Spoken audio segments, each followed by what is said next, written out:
Excellent. Welcome back, everyone. We will have a couple other folks trickle in here in the next minute or so. But we would like to get started on our task number 5, and I'll turn it over to Norva, who is leading this week. Okay.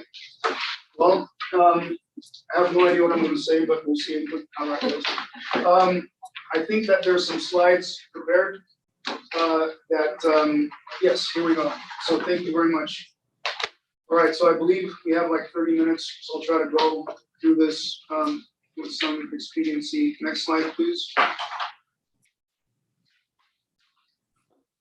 So here we have the members of the working group, myself, Ms. Sita Sonti, Dr. David Newman, and Ms. Amanda Simpson, who's in the room, and Sita as well. Next, please. So the task that we had to evaluate were research options on some sort of kind of research institute regarding space flight and space traffic that would be made up of government, industry, and academia to foster needed research and development.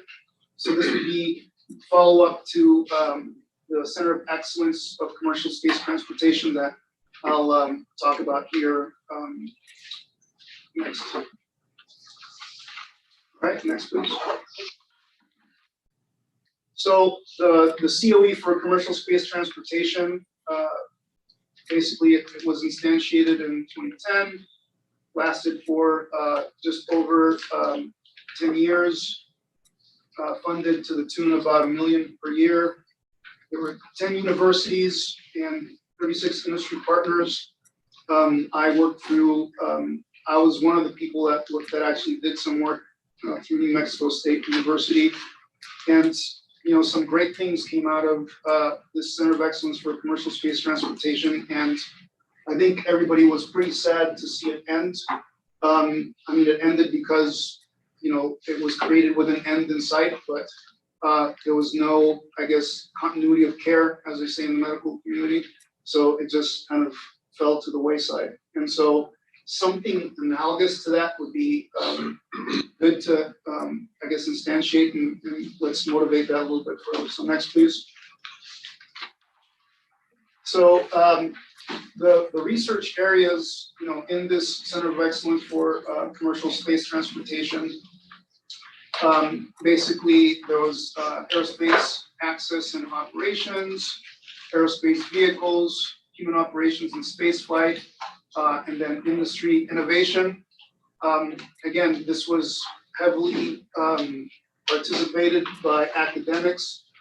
I would say that the only thing that I personally would have liked to have seen more in the COE was people on the far right end of users and the operational community engaging more with the researchers in the COE to make sure that the research was transitionable and very relevant. And that's the thing that I thought that was missing, but something that certainly, by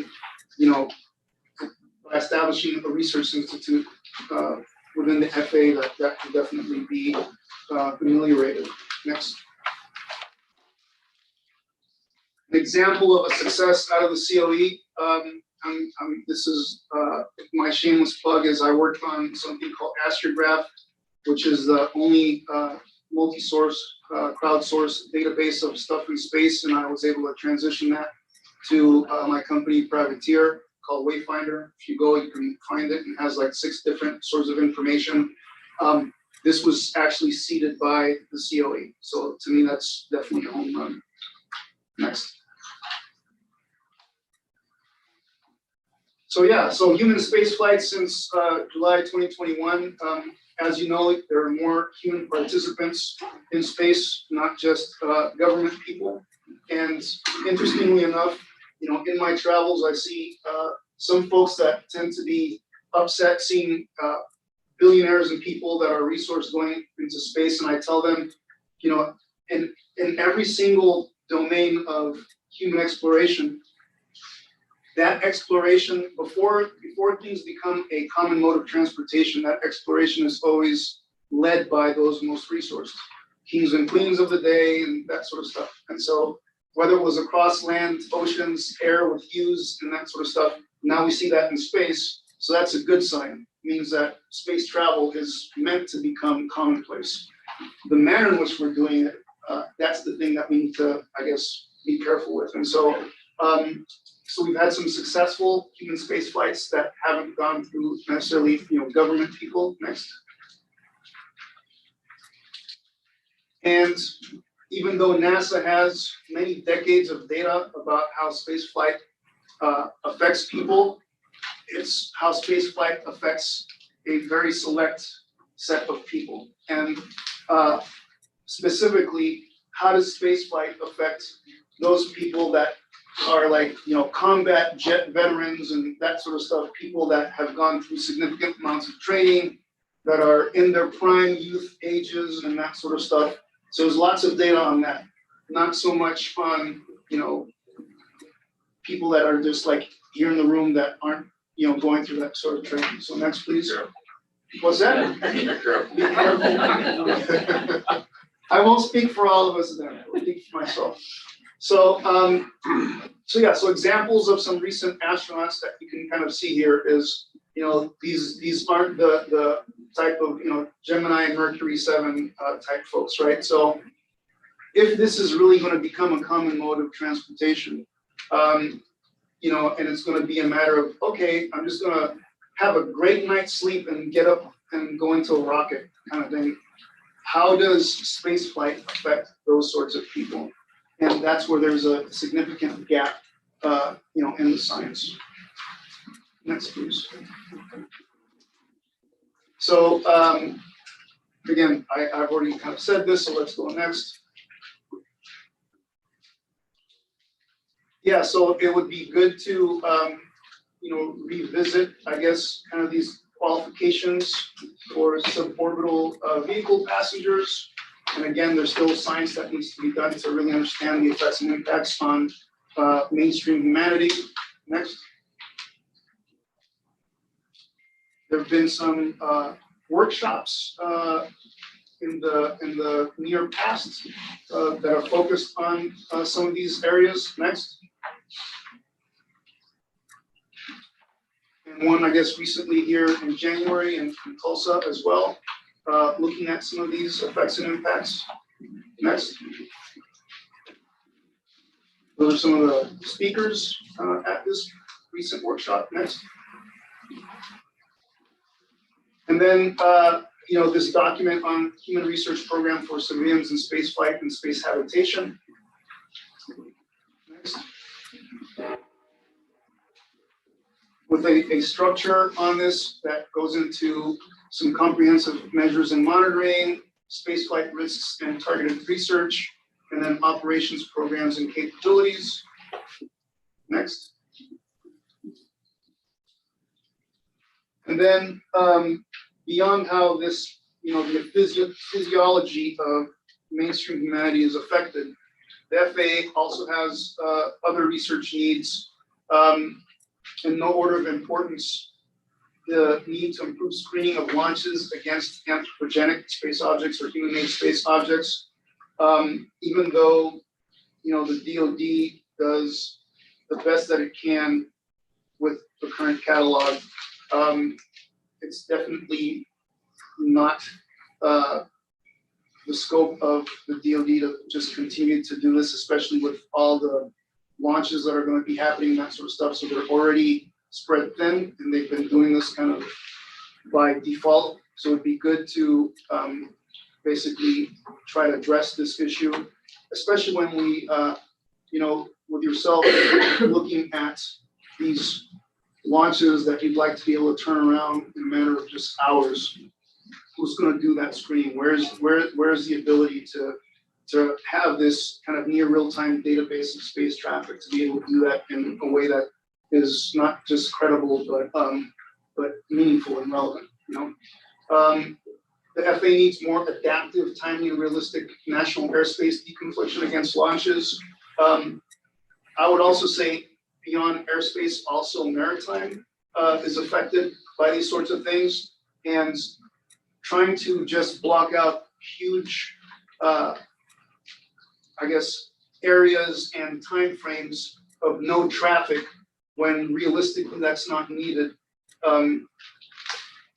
It's the conservative thing to do, but it's beyond ridiculous. It's almost like saying, hey, there's somebody in Washington, D.C. with a knife, so we're going to evacuate the city. That doesn't make sense. So the thing is, things need to be a lot more surgical, and there's a need to investigate mechanisms to head in that direction.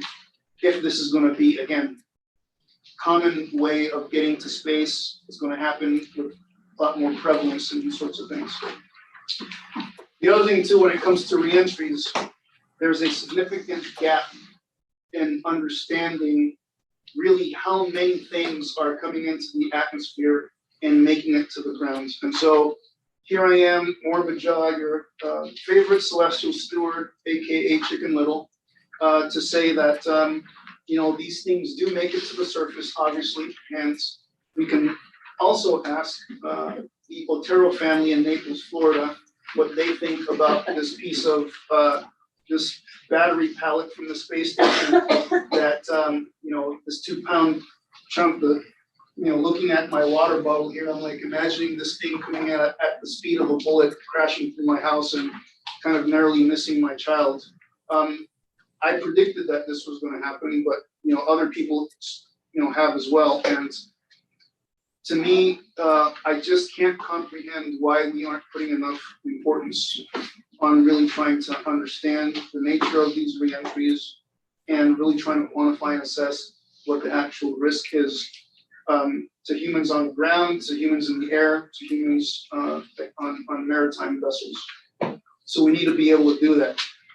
While NASA understands how to do controlled reentries and that sort of thing, NASA doesn't really understand, or the DoD or Aerospace Corporation or, you know, FRDC of your choice doesn't really understand realistically how many of these things are actually surviving and making it to the surface and where and with what frequency. So all the models are based on, you know, just hope, and that's a poor strategy for this.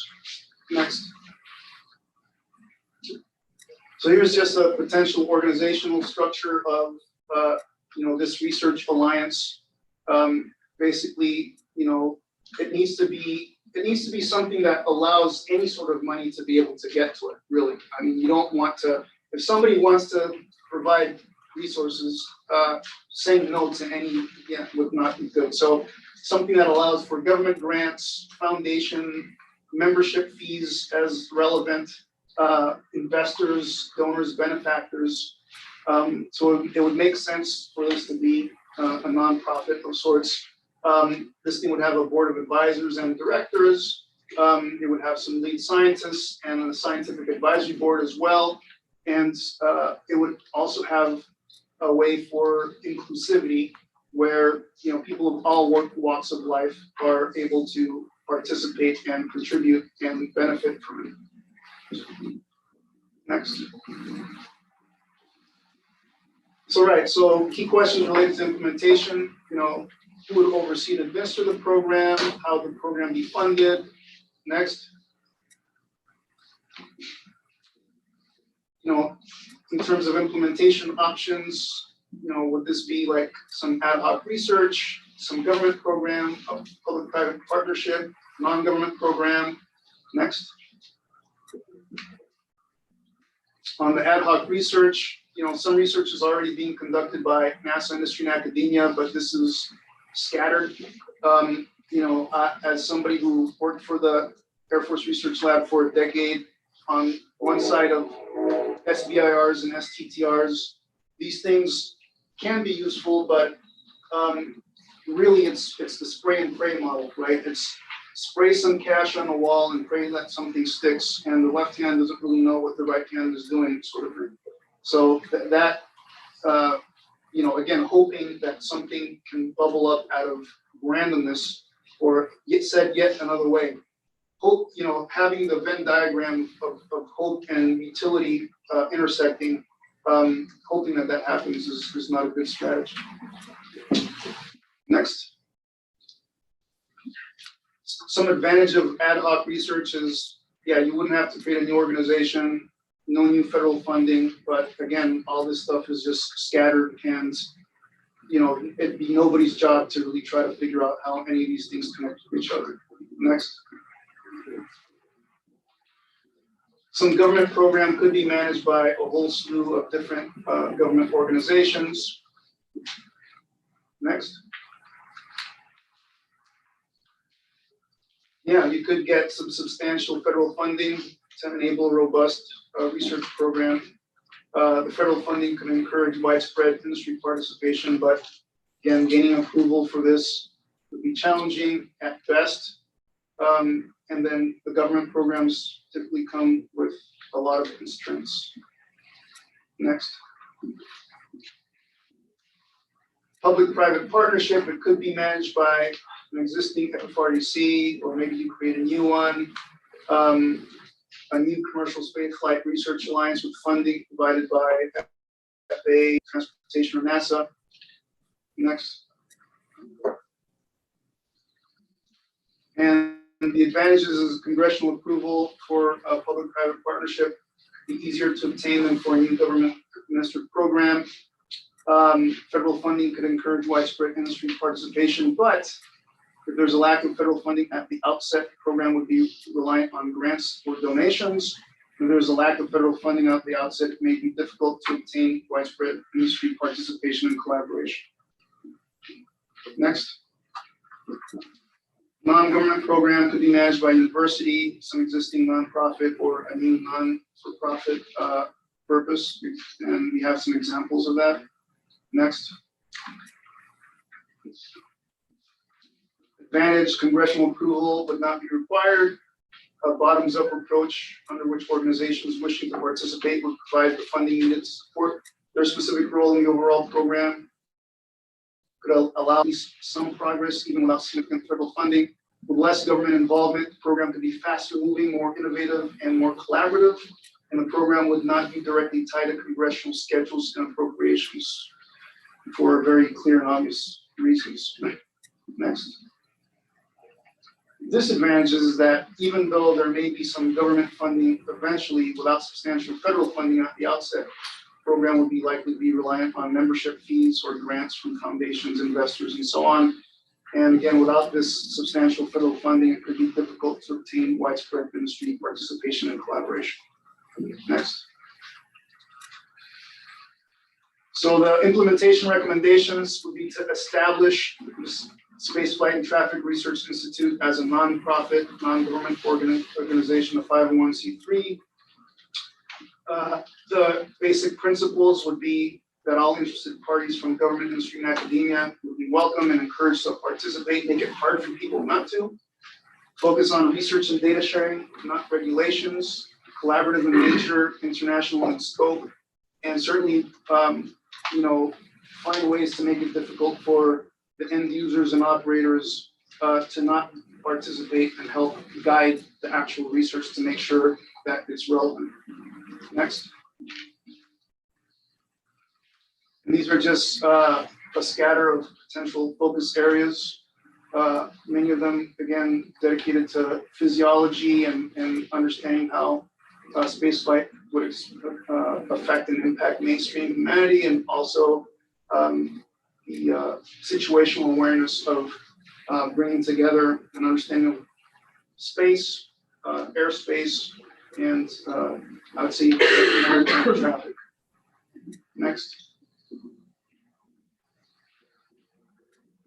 And then these are just you know, sensible potential members or partners in this Spaceflight and Traffic Research Institute. Next. So yeah, so some follow-on actions already underway. Determine interest and participation from all participants and stakeholders. Engage with potential donors, investors, and benefactors to look at initial funding. Pursue government grants to support continued operations. Next. Yeah, given the rapid pace of activity, there's an urgent need for government, industry, and academia to collaborate in performing commercial spaceflight and traffic research. Next. So the recommendation is that Secretary of Transportation should competitively award a cooperative agreement to a university, nonprofit, or not-for-profit organization to establish this consortium. The cooperative agreement should be awarded for, say, a period of 50 years. Appropriate initial value of the award to be, say, 30 million per year. That would make some significant progress on all the areas that I previously mentioned. Next slide. Okay, so Great. Definitely love to open it up for comments, questions.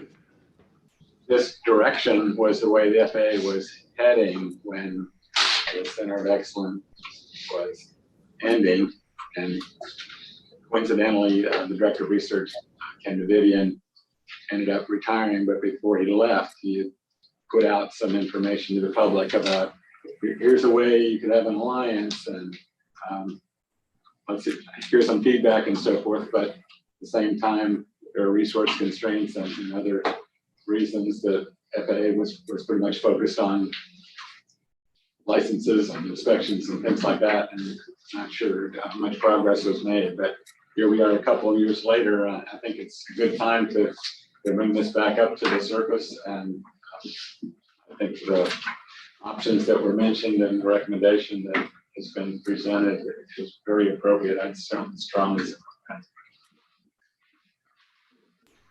George, maybe a question for you. What was the center funded out of before? Was it out of the main FAA budget, or was it out of the R&D budgets? The $1 million came out of ASD budget.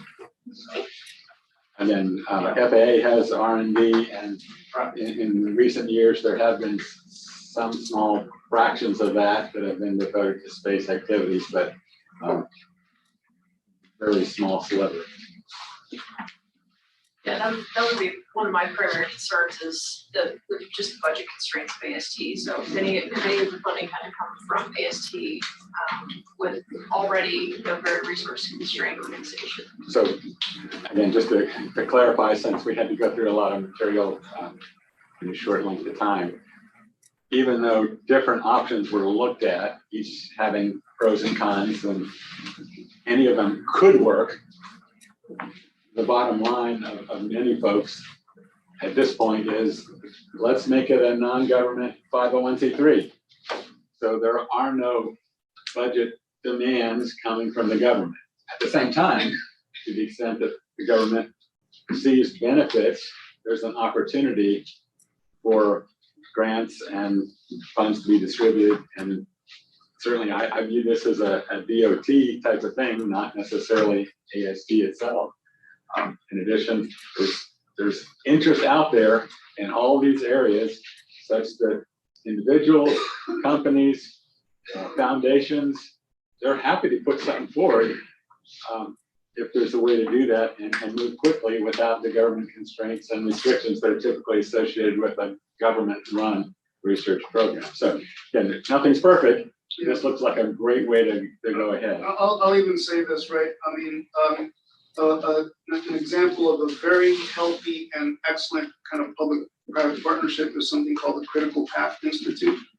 And it was started with a couple of faculty from the University of Arizona.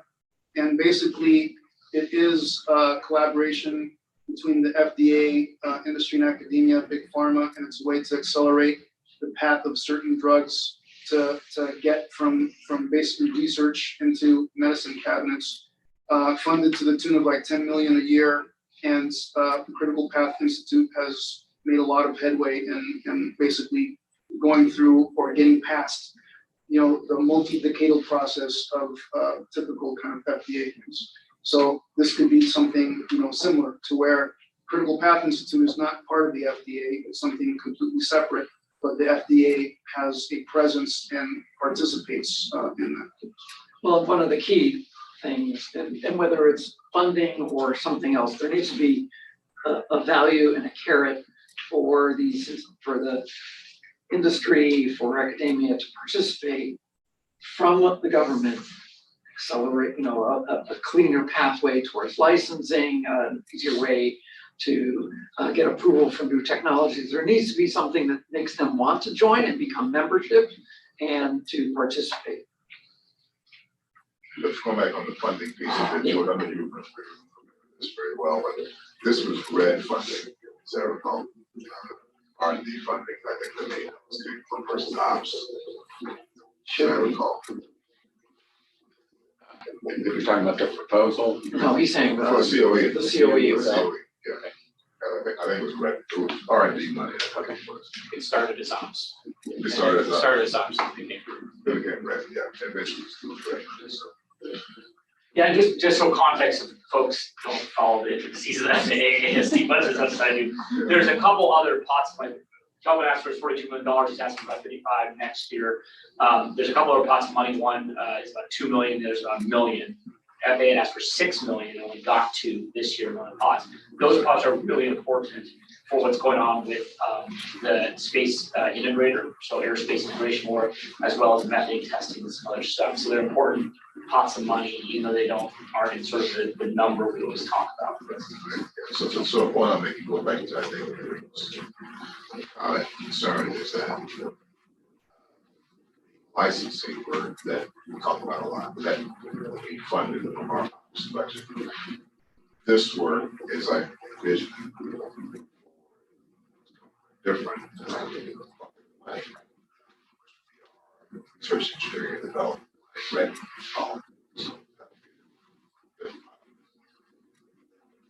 Matt had a comment on one. Matt, you made a comment? Sorry, was that to me, Mike? It's a little. Oh, yeah, I couldn't tell if you were trying to make a comment. Yeah. Oh, thanks. I just had a couple of questions, actually. The first question is, why does this need to be tied to the Department of Transportation if it's simply a matter of forming a nonprofit 501c3?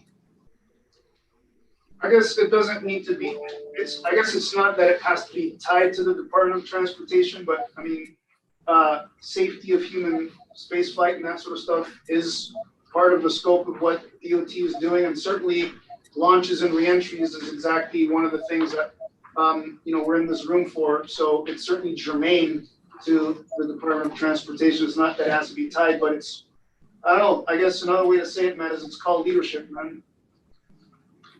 Somebody's got to lead this stuff. Right. Okay. Agreed. Who did you have in mind for that? Would this, obviously the Department of Transportation cannot lead a 501c3. No, but it can encourage the community to do it. And, just like Amanda said, it can definitely put out the carrots to help encourage people outside the government to do it, and can say, hey, if you build it, I'll be there and I'll be a part of it with you. So isn't the question on the table whether or not the department, and I think it is an open question of whether or not, given the topics you outlined, which were vast in scope and not limited to licensing of launch and reentry, but isn't the better question not the establishment of a new 501c3, but whether or not the department or some other department in the federal government should establish a grant program that would make non-operational funds available to a private entity that is engaged in this type of research? In other words, are we putting the cart before the horse here a little bit? Establishing an organization that does not itself have, a tie back to any pre-existing government grant process. Well, I'll say this, right, and letting other people chime in, it's not binary. I think it's good to bring this up about the 501c3 as being the recommendation, and your question is a really good question. So that is something that would be good to address as well. Well, the other piece of that though is that if you and I think you articulated it in your presentation pretty well, right? You can go for a government entity to take it and quote unquote sponsor it or pursue grants for you. You can do that. That is one approach. The other is what you're recommending here, which is you can go 501c with a sponsorship from a government agency. Right. Those are two different things and two different approaches. You just have to decide, okay, which one you want to use. Right. Right? I don't think it's one is maybe necessarily any better than the other. They're just two different approaches as I see it. Well, but for the purpose of this discussion, what are we being asked to vote on? And is it an appropriate time to vote on this, at this point? I think having a signal of interest by ComStack and by the FAA, if it's interested, would be very beneficial to the group that is willing to stand up and be the 501c3 or to start a new one for this purpose. It can happen eventually, and it may, if the FAA doesn't do anything and so forth. But if the FAA wants to exert some leadership, if they want to say, hey, this is a good thing to do, and in fact, we're willing to put a little money on the table with the hopes that people will be attracted and we'll get other sources of funding going forward. This particular model seems to be one that Congress thinks has some merit, because the exact same wording on that recommendation has been in recently filed bills for things like space situational awareness and other purposes, that it's not a government program, it's going to be a nonprofit, a university, or a not-for-profit, but government, we want you to set up the consortium to do it. And the same approach was used for the DARPA thing for in-space manufacturing and so forth. So the idea is government set this thing up, but then hands off, it's not a government program. We've got some good people there, and government can benefit from the work that's being done. Yeah, absolutely. I'll put it this way too, Matt. And I appreciate everything that you're bringing up. So, I think to not get too, because right now the focus has been shifted to the mechanism in which this thing exists. But I think I'd like to underscore again the reasons. There's a significant gap on understanding how spaceflight affects mainstream humanity.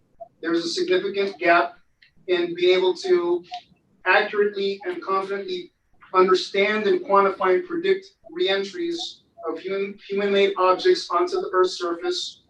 There's a significant gap in the ability to surgically be able to do confident, accurate, and precise screening of launches against current space traffic and stuff to be launched. Those are all concerns that the FAA has. I don't know, with the FAA sitting in the room, I guess I'd ask, do you feel that, in your current ways and processes of doing things, how quickly do you think these gaps will be satisfied unless you do something that's bold like this? And if the answer is more, but man, we've got this. In 2 weeks, we're going to be doing this stuff because it's already in the budget. Then I'll say, the ComStack R&D working group basically, is rest adjourned kind of thing. But my guess is that I'm not going to hear that coming from the room. So You're not. Right. So something needs to happen. Well, What? Go ahead, Matt.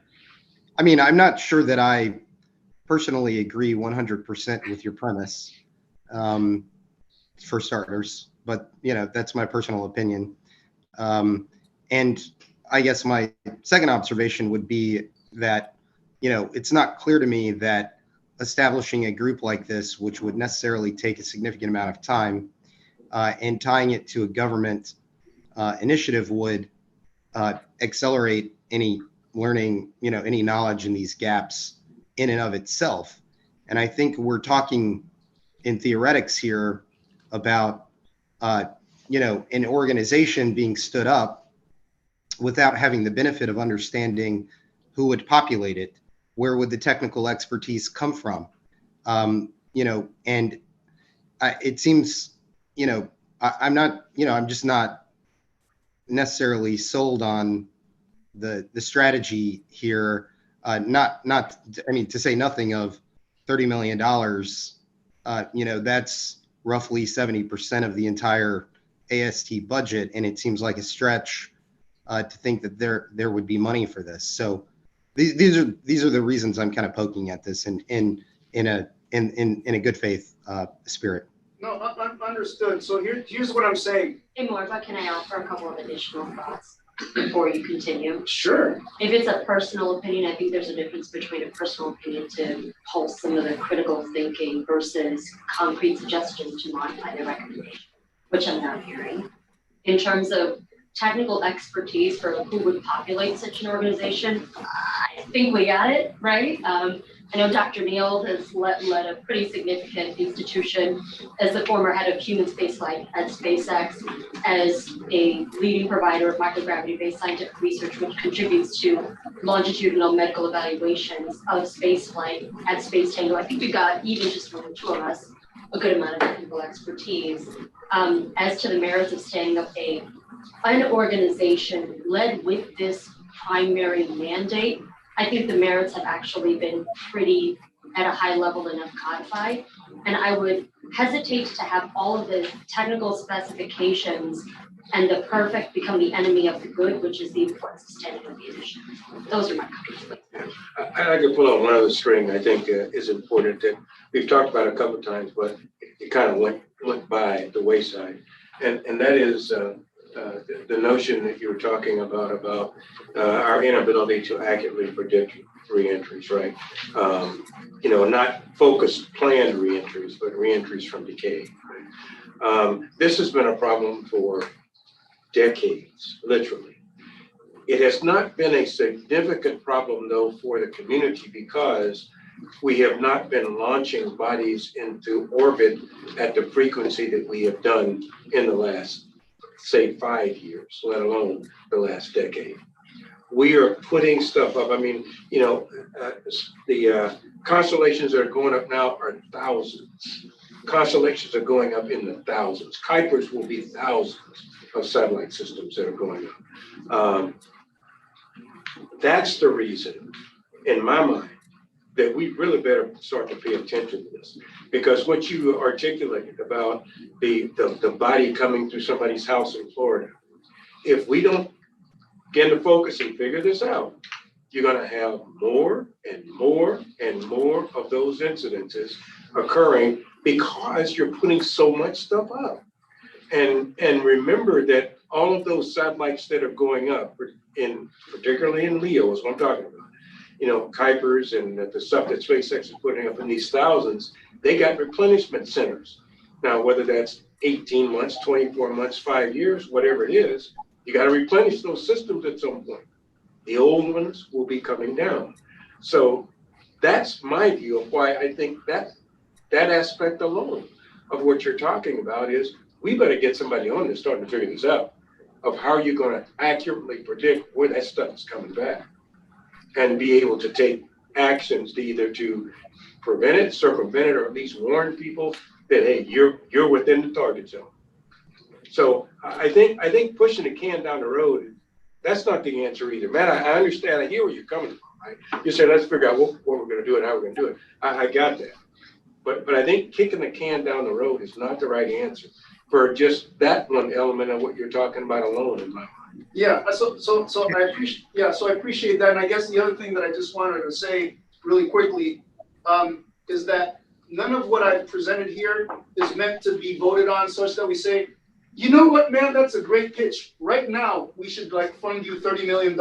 That's not what this is. This is here's an idea, here's a recommendation. If it seems like the idea has some merit, let's take it to the next step. That's all this is, really. Well, again, I mean, I think it's important to point out that if we're talking about LEO systems and demise of spacecraft, this is not an area regulated by the FAA. And so it raises the question of why is this being discussed in the context of the Department of Transportation? This is an area that's currently regulated by the FCC and perhaps in the future will be regulated by the Department of Commerce.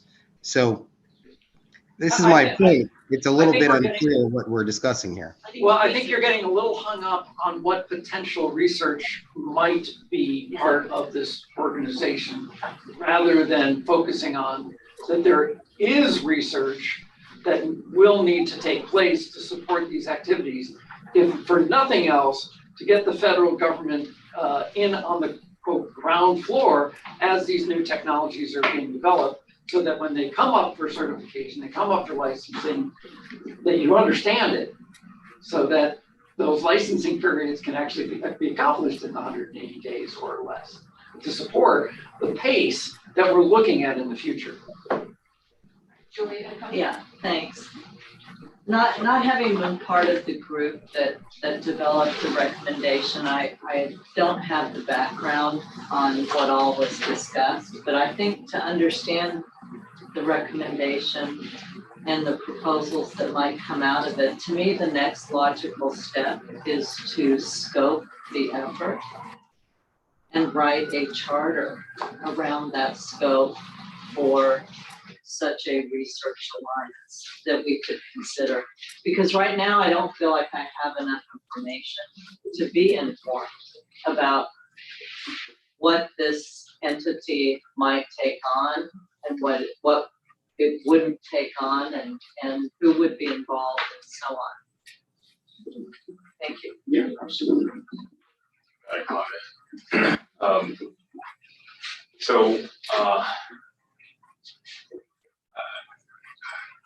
Start this off. So I guess without taking any sides here, I agree with all the perspectives. I do fundamentally agree that actually fundamental research is really critical, especially when there isn't large data sets that's commercially available, and there's no real incentive for industry to go and generate that data. But I also agree to some of the comments in that some of the examples that were provided, there's real benefit to free market sort of commercial forces. And so, in particular, in terms of mitigating, mishaps or undesirable sort of unsafe reentry, there's a real commercial business. And I think allowing companies to compete for better capability can benefit taxpayers without spending government funds. And so I think a research alliance is really support that. But perhaps we can recommend a focus scope fundamentally around the topics that don't have a real industry application. And then to that end,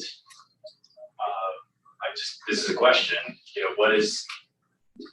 how do you transition the research to a commercial enterprise? That's something that we face all the time, I think, with government contracts involving R&D. All of this, through this alliance, lots of data and impressive technologies, or at least the foundations of them will be generated. Who gets to commercialize that? Sure. Because that capability is important. So, trying to understand how we sustain and actually provide that benefit. This are some of the thoughts that I had. I think reentry screening launches absolutely, I think, needs to get updated. And I kind of say that because we've dedicated a lot of resources on our side to do exactly what you mentioned. 3-hour access to space is not really about the launch vehicle. It's about the system and the context that you're trying to launch within. If you can't do 3-hour launches, if you sanitize the entire airspace. But that's a systematic challenge, so it really can't be solved in a silo. At the same time, it's a massive capability that needs backing to benefit. But I don't know that. So where I differ, and maybe perhaps we can edit the recommendation is, I don't know if that capability needs to be a nonprofit at the end. Like on the research side, yes, it needs to transition. Mm-hmm. So that it's sustainable. Absolutely. So one of the things that I can say is one model for these sorts of things is that the research that is conducted in these sorts of organizations doesn't have IP wrapped around it. And at some point, the industry members can take it and do whatever it is that they want with it. And then I think that with the government participating in this and bringing in the relevance, then the government separately can say, here's a BAA for this, that, or the other that industry can compete for, and industry that is at least aware and participant in this research institute can take whatever ideas they glean from that and harness them to meet the BAA requirements that the government puts out. So that's the way that I would see as can actually bridge that valley of death of transition. Just thinking out loud, just last remark, there was a slide where you mentioned that there needs to be a bridge between industry and research to ensure that we're researching things that are going to be useful. Right. Just an idea, but perhaps there's some pipeline that can be generated where the problem statements that we could generate problem statements that then the 501c or government agency can review and sort of a la carte choose which one to compete, and that way you still preserve sort of the commercial competitive forces. That kind of process might ensure that we're only funding useful things. So, and another model to look at is the America Makes manufacturing system, which in cooperation with the Department of Defense has set up like 13 or so institutes where industry and academia have gotten together to bid on funded projects to develop everything from nanotechnology to how to develop and stitch clothing to robotics to additive manufacturing, et cetera, where in this case, the Department of Defense is the sponsor, but then all the funding has come from the memberships, and then they, say, well, we're going to do a project and that IP is then shared with all the members that are part of the group. So I mean, there's ways to do all the IP sharing and how that works. I mean, that has been done dozens of times. The key point here, I think, is to say, is the Department of Transportation willing to stand up and say, yay, verily, whether it's a nonprofit, a 501c3, a P3, or even a US government funded activity, we support the idea of having research in the commercial spaceflight arena so that we're aware and that the industry and the knowledge base is shared and grows quicker than if every industry member is doing it separately. No coordination, lots of duplication. That's the concept that this was supposed to address. Not going through the nits and noise of how it would work, but the DOT should, be an approval and sponsor of something going forward when they see value. I'll sort of share just from my part here. I also benefited from the pre-existing program. I actually did some work with Dr. Aldrin, on some of I thought some really good interesting work there. So I agree that all these areas have fundamental research holes. So I think we sort of agree exactly what the premise is. Sort of moving from that premise to the recommendations for where we are. A couple of issues of getting costs from a ComStat hat, right? So thinking about sort of us as this body. One is, I do think that breadth of research is part of all the different agencies, and I actually don't think it's the Secretary of Transportation's responsibility. I don't want it to be. For some of those research, I think it's important that NASA is the owner, or HHS, or Commerce, other. I think it's important actually there's a meaningfulness to that ownership for some of these research roles. And then the specific money things concerned me a bit. It's kind of happened in the past where I went out an earlier version of ComStack where I've tried to personally be careful about the money we ask for when we're already asking the Congress for money. And I mentioned that $6 million pot of research because that was a pretty close alligator to vote that FAA was asking for that $6 million, and only was able to get $2. And so a little hesitant sort of with a specific number. because I don't know where that weighs versus things where the AST is really asking for. And I guess then maybe in the spirit of what Sid said is part of, sort of, positive recommendations. I mean, for my part, I would be very supportive of some ComStack position about, encouraging FAA or pressing FAAST to support and ensure that, there's someone paying attention to these gaps and then working, whether that's through Space Council, right? So something more of an umbrella than AST itself to make sure those gaps are being filled across these different reliability for sort of research owners. So, I think, so I fundamentally agree with the sort of premise here, right? There's these research gaps. And then just sort of from the specific side, I'm a little hesitant sort of from a ComStack, can we be supportive of kind of such a detailed structure and sort of dollars? Just my 2 cents. Yeah, I would agree. I feel like there are a lot of opinions on this topic, and I personally feel like trying to vote on it today is going to be a little rushed. So what do you guys think about just keeping this on, and maybe we involve more of the working groups in on, developing, obviously there's support for continuing some level of research, but how we make the recommendation, I think is going to be really important, because involving some of these other organizations, I think will be key. So what do y'all think about just keeping this on as a task and involving more of the working groups over the next couple of months? Because I guess I was gonna interject that the questions that I have for later in the meeting regarding future tasking, I keep looking at it as we're rightfully, we're ComStack, we're reporting to AST, that's what we're advising on. But that's being too stovepipe. We're getting the NRC involved. Mike Gold's comments about FDA is going to become a regulator of space activity, which FAA will like, because that'll make you guys look like greased lightning. That's a regulator. But there's all these new entities that are becoming part of our enterprise writ large. And can we create, I was thinking, could we propose that an AST led with the first dollar in,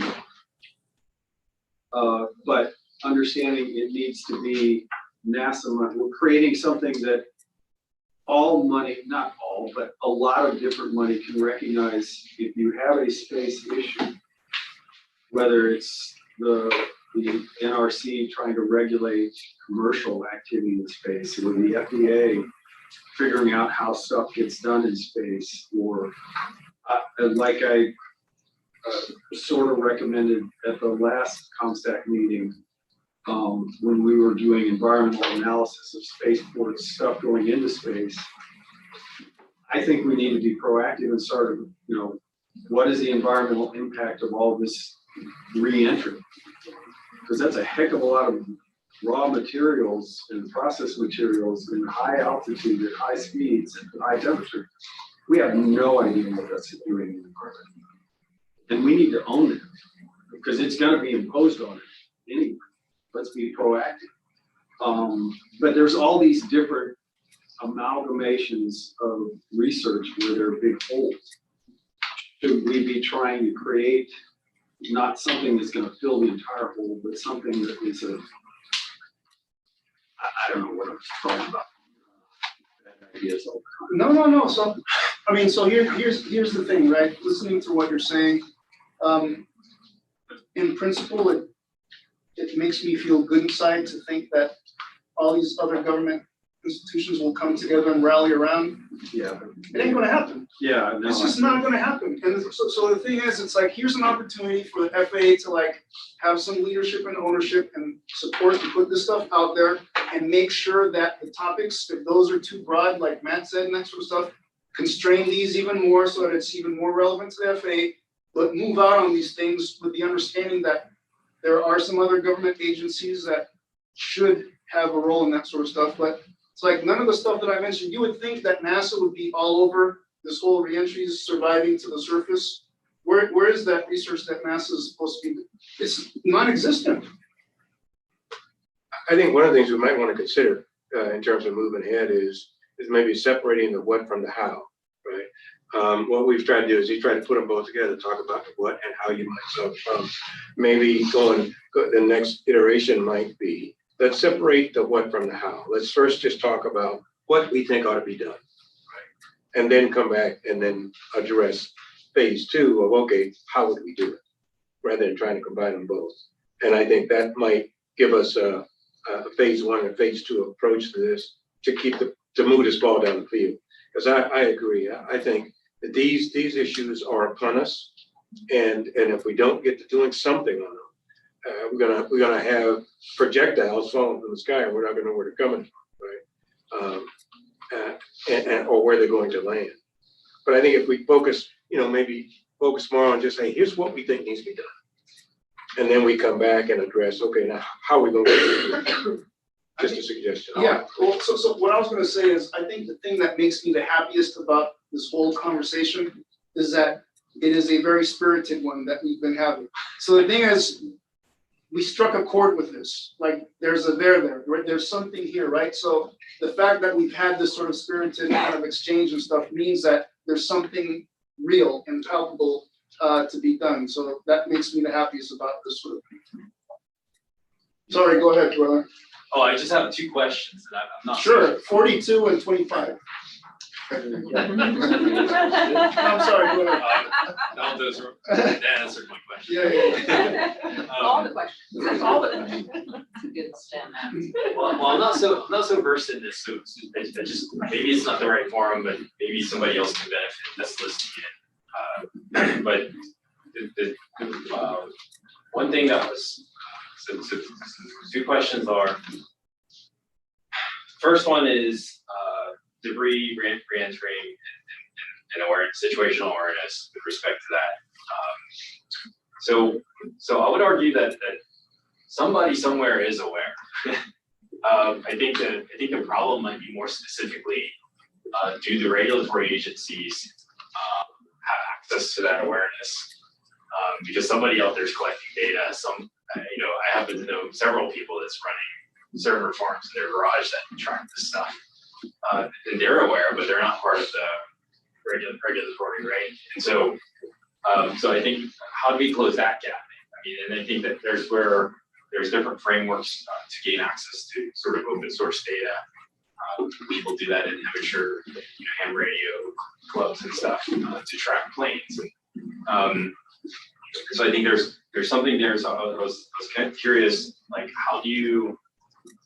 which agency in the government facilitates that? Citizen science. So there's something called citizenscience.gov. There's a website set up, and there's like a huckleberry for every kind of agency. There's a belly button for that. And I've contacted all the belly buttons, and nobody wants to do this research. Yeah, tracking is one thing, right? Tracking is one thing. Predicting reentry from a body that they know is going to decay, we know it's going to reenter, we know the time frame it's going to reenter, but we can't tell you exactly where it's going to hit on the Earth. That's the problem. And I feel like we can calculate that, but maybe that data is not. I'm not sure what the. So let me tell you something. The problem. I understand that. So here's the thing: we can calculate many things, and we can come up with lots of wrong answers, and that's where we're at. Right. We have the math, but the models just are not accurate or precise. So we need more empirical evidence that we could bring together. Okay, so the second question is the older spaceflight participants really resonated with me for some reason, because if I was participating in spaceflight, there wasn't a lot of data for my age group that would really bum me out. Then I think maybe the way that we design some subsystem on a vehicle to ensure spaceflight safety, it's very possible that we might need to design some systems differently if we had some scientific evidence that it was warranted based on age. It sounds like to me that we don't actually know the answer to that. And so I guess my question is, I'm kind of confused on why such a question would not be appropriate for Department of Transportation. Because that seems to be, that comment was made a few times, so I just. I think that was more along the lines of the space situational awareness. Gotcha. Construction management, which is at the Department of Commerce. Got it. Well, it's shared, it's Department of Commerce and Department of Defense. And I would also add, there's quite a bit of, so one of the things, two of the things we would flag was there's a whole massive program that does a lot of that medical research, right? And so whether, I think there's a question is that NTL rate, it's got a couple zeros to it. Right, is there something there that needs to be tweaked so it's capturing better as for future participants versus what it's traditionally been focused on? I think that's its own question, I think, so you could ask.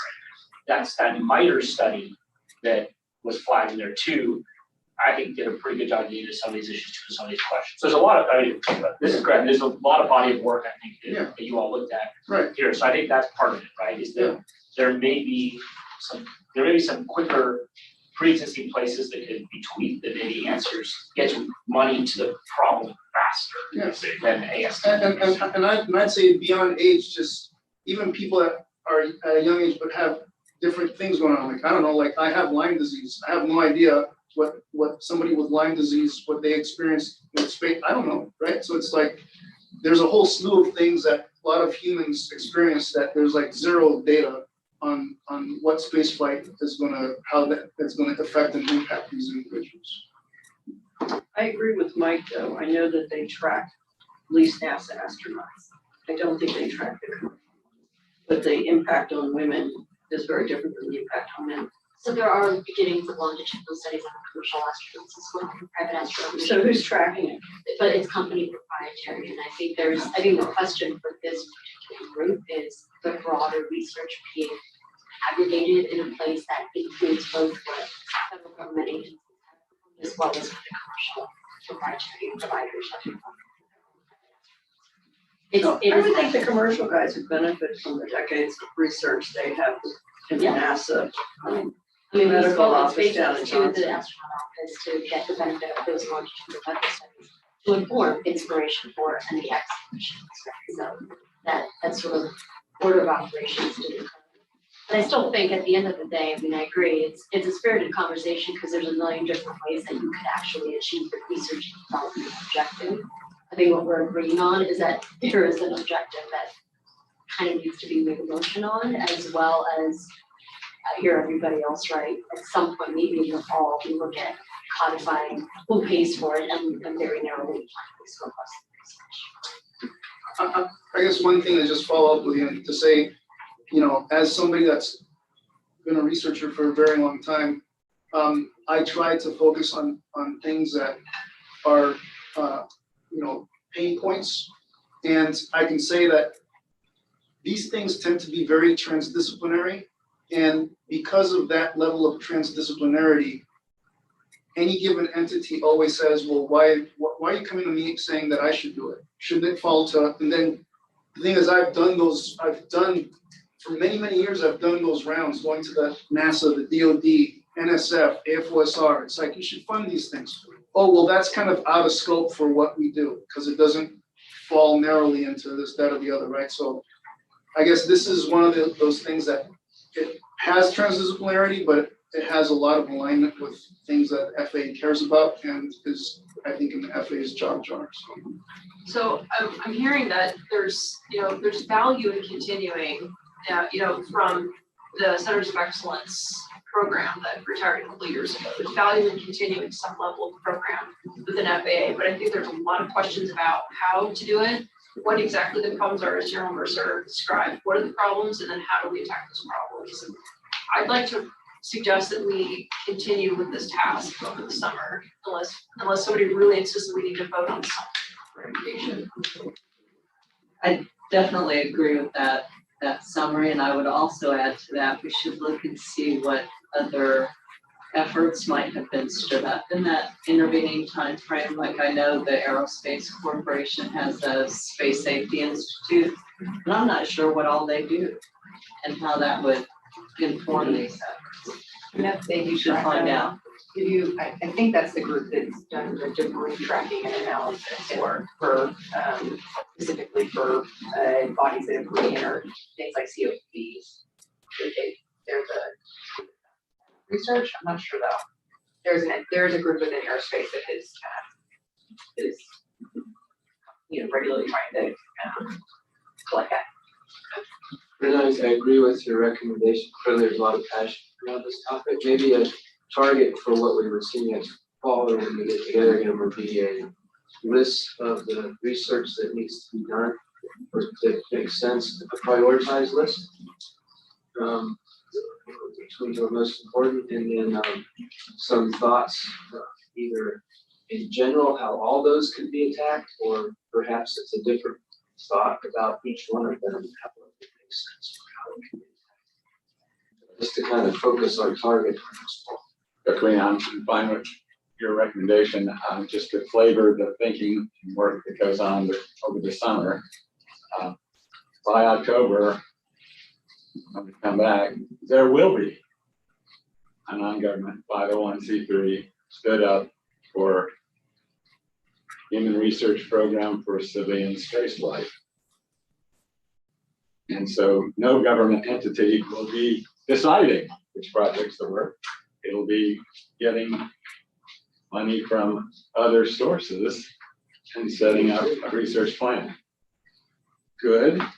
So the question for the group and for the FAA, I think, is going to be, do you want to play? Are there subjects that you think deserve research that you're willing to put a few dollars in the pot? Because this is going to be inclusive, collaborative research, international in scope.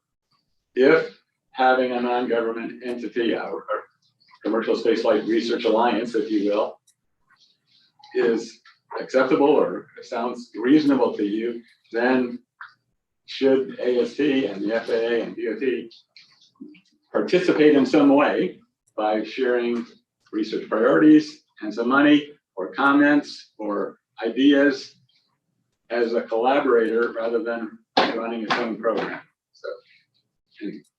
So Jordan, did I hear you right that there's a group of people or institution or something that's going to have this created before the fall? Yes. Oh, okay. I didn't appreciate that part of it. Well, this is an opportunity to play a leadership role. And so that's going to happen. And so the question is, what role does this group want to play? Do you have ideas? Do you have money? Do you have concerns? Who's leading that? This is coming out of the workshop at Oklahoma State University in January, which had, again, more of a show of pictures, but Jim Brimstein, J.D. Pope, the senior NASA health and medical official, and lots of folks from industry and academia as well. So, that's primarily focused on the human spaceflight stuff, but there's no reason that that same structure and effort can't be broadened to attack other things, such as the space situation. The point is, that's the structure. What are the different topics? Right, and is immaterial, but also important to determine what they are, so that whether or not. Yeah. Is there a way to strike second and third bullet? Yes. Put a charter for the spaceflight and traffic research to replace those two bullets. So that is it going to be a government program? If it's not, what business do you have of writing their charter? Yeah, you don't. So are you saying right now they're funded by the University of Oklahoma? No, but again, it'll be just like that work chart showed. There's multiple sources of funding, from individuals to universities to companies. TBD. But the group in Oklahoma is funded by someone or something. They're creating a bucket into which money comes. Oh, okay, so they want 300 million over 10 years. That's what you're saying? I'm sorry, I'm just confused. A nonprofit entity is going to be formed to be the structure that can do this kinds of things.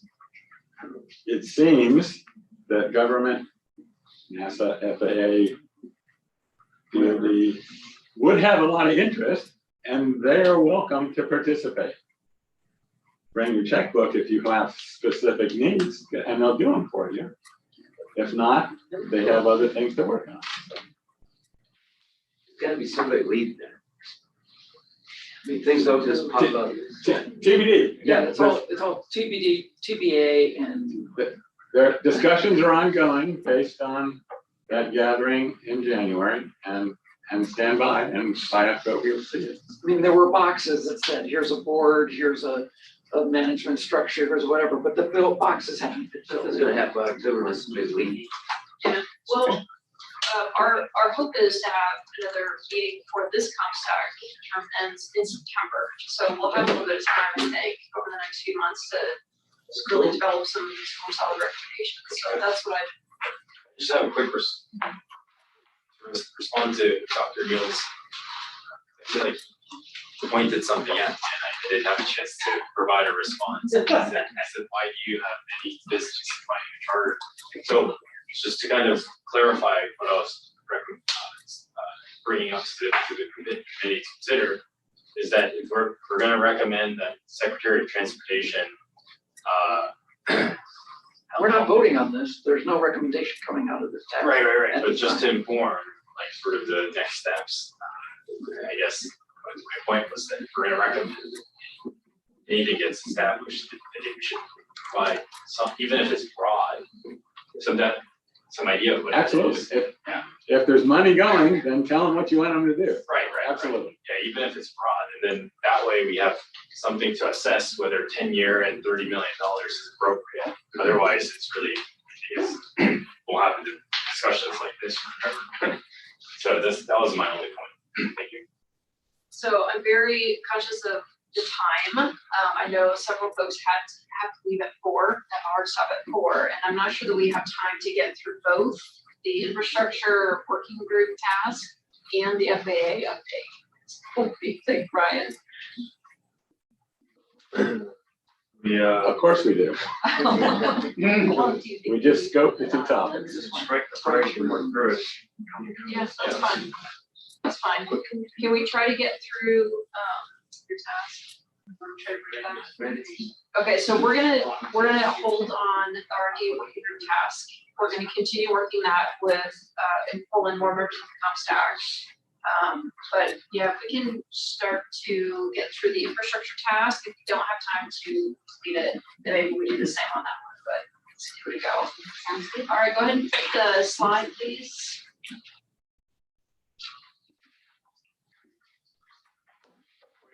I would clarify the effort that needs work between now and the September review by the Army.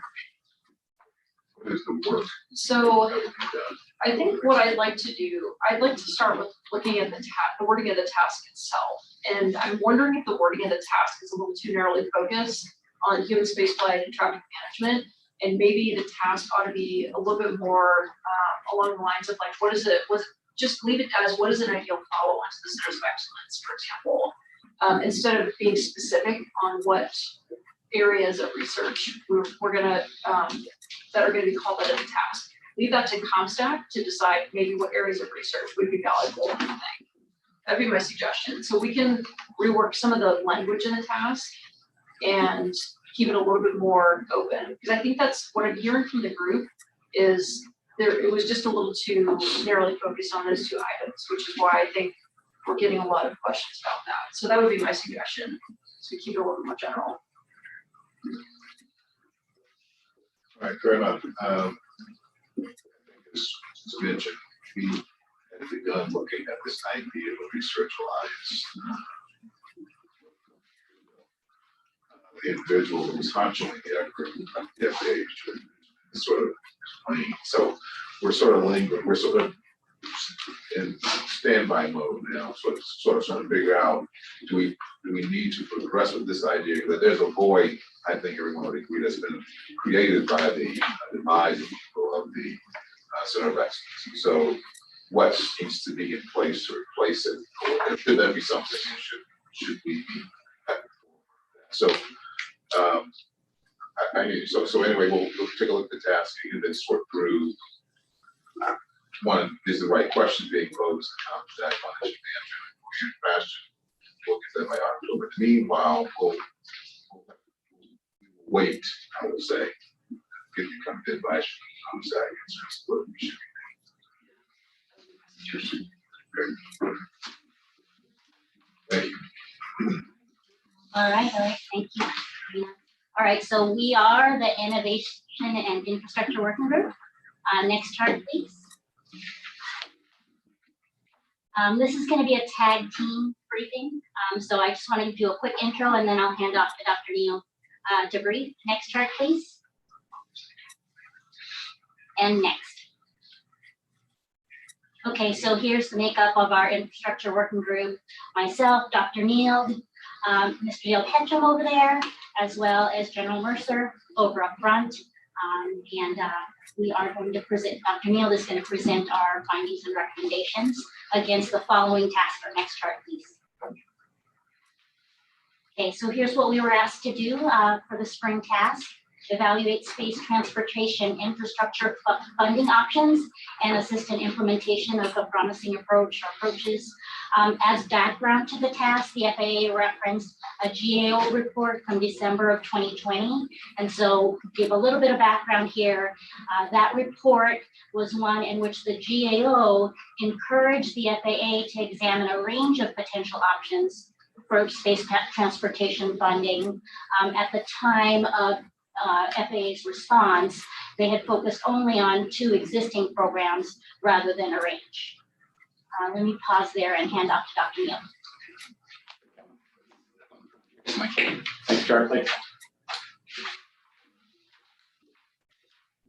So, a little context, federal government has traditionally provided financial support for infrastructure funding for all different kinds of transportation, roads, bridges, highways, railroads, airports, seaports.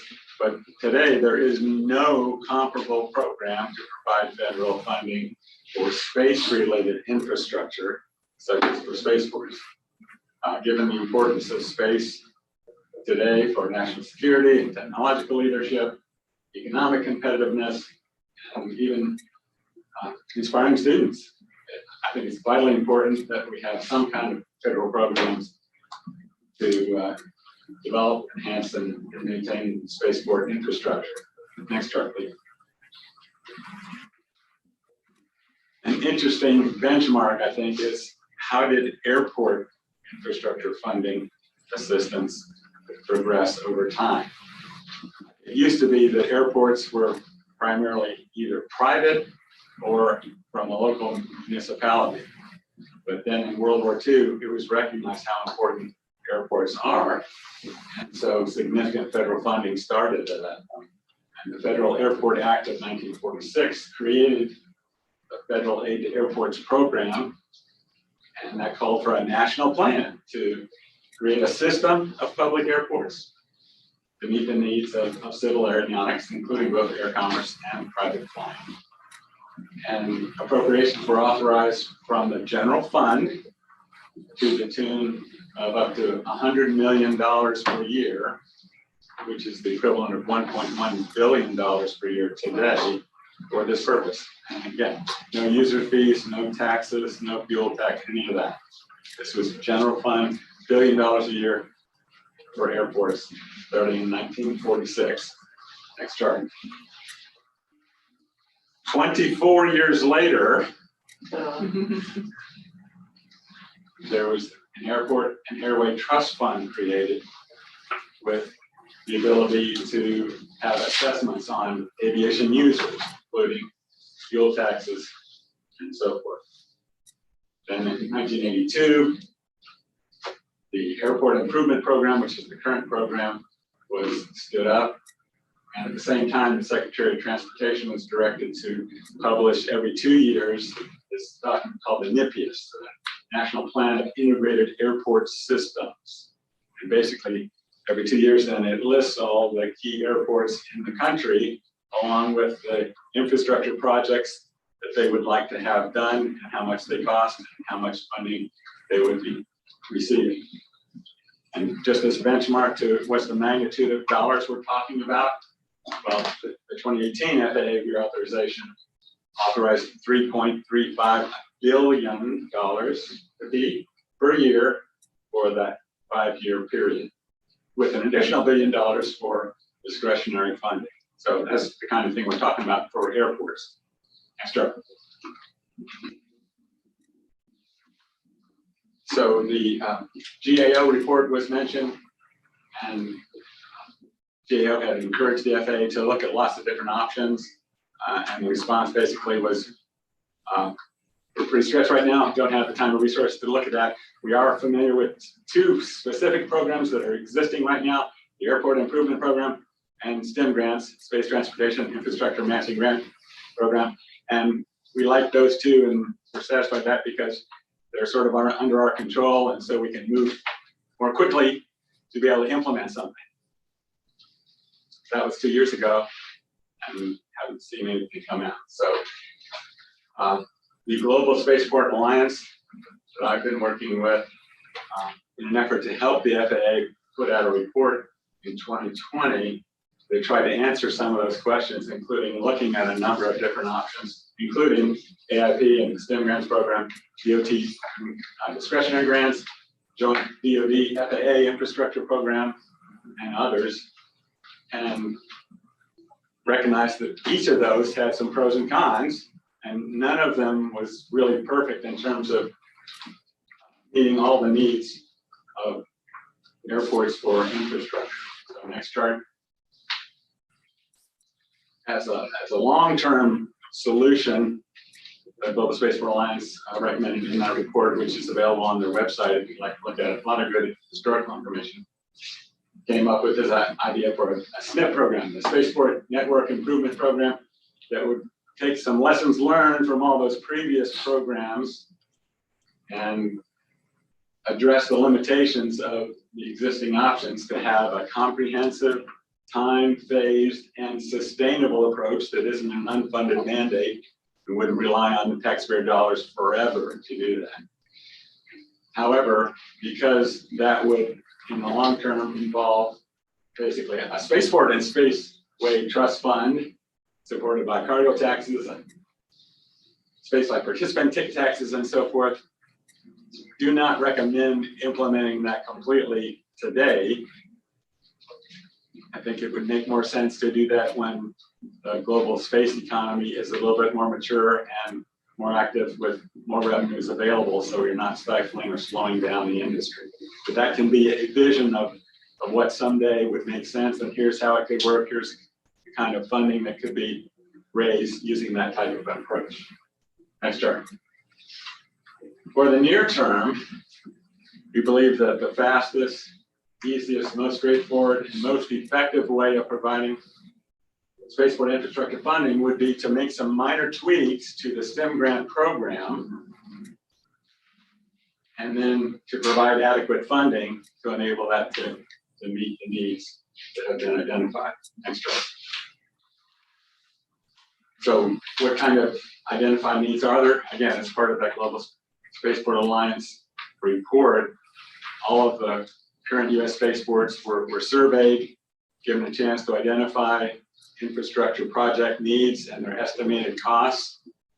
And not everybody had the time or ability to respond to that, but did receive information from 10 different spaceports with their infrastructure project requirements. 44 different projects were identified, and the total cost of those identified projects was $382 million. So there is a list of at least proposed projects that could be immediately. What are some examples? So it's test stands, it's clean rooms, it's runway extensions, it's environmental assessments, all those kinds of things. Again, don't just think Cape Canaveral and Vandenberg. Yeah. These are all inland spaceports and other people who want to do things, but they don't have all the equipment, facilities, or even electrical, plumbing, all those kinds of things that are so important in having a successful and operating spaceport. Is there any advocacy for the users? So that's up to the individual spaceports. Again, just like the NIPIAS, airports can say, well, we need this, this, and this, and this. And the FAA can look at that list and say, well, we like those, here's some money. The same kind of process could be used for spaceports.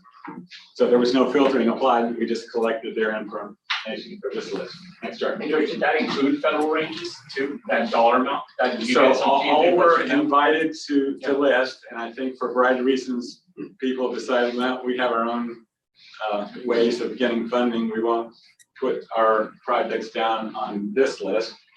In the ideal world, I think it could be a national effort where civil, commercial, and military needs could be worked together, perhaps with the director of spaceports or someone else as the focal point for those. But again, those were not included in the figures that I just showed you. Gosh, that was not like the Kate's wish list also. Yeah. It was not, although again, the appendix of that report was maybe a first cut draft of a NIPIAS for spaceports, because it listed all those and had a column, who's got how many projects, what's your estimate for that, and so forth. So there's a structure and a format to collect that data, but it's not a complete list on that. Thank you. So that brings us to recommendation number 1, which is that we should update the Space Transportation Infrastructure Matching Grants Program by making 2 changes. First, change the maximum federal share from 50% to 90% to be consistent with what is done for airports. So the government would pay up to 90% of our projects. The spaceport would have to pay 10% of that as compared to 50-50, which is what the old STEM grants legislation says. And it also recommends deleting the requirement for a 10% private sector match, which has no equivalent in the airport side. And that's really hard for small spaceports without a lot of revenues to accomplish anyway. Second bullet there would be increase the program funding level from the original, which was $10 million, of which $1.5 million has been appropriated and spent from 2010 and 2012. We haven't given out any STEM grants since 2012.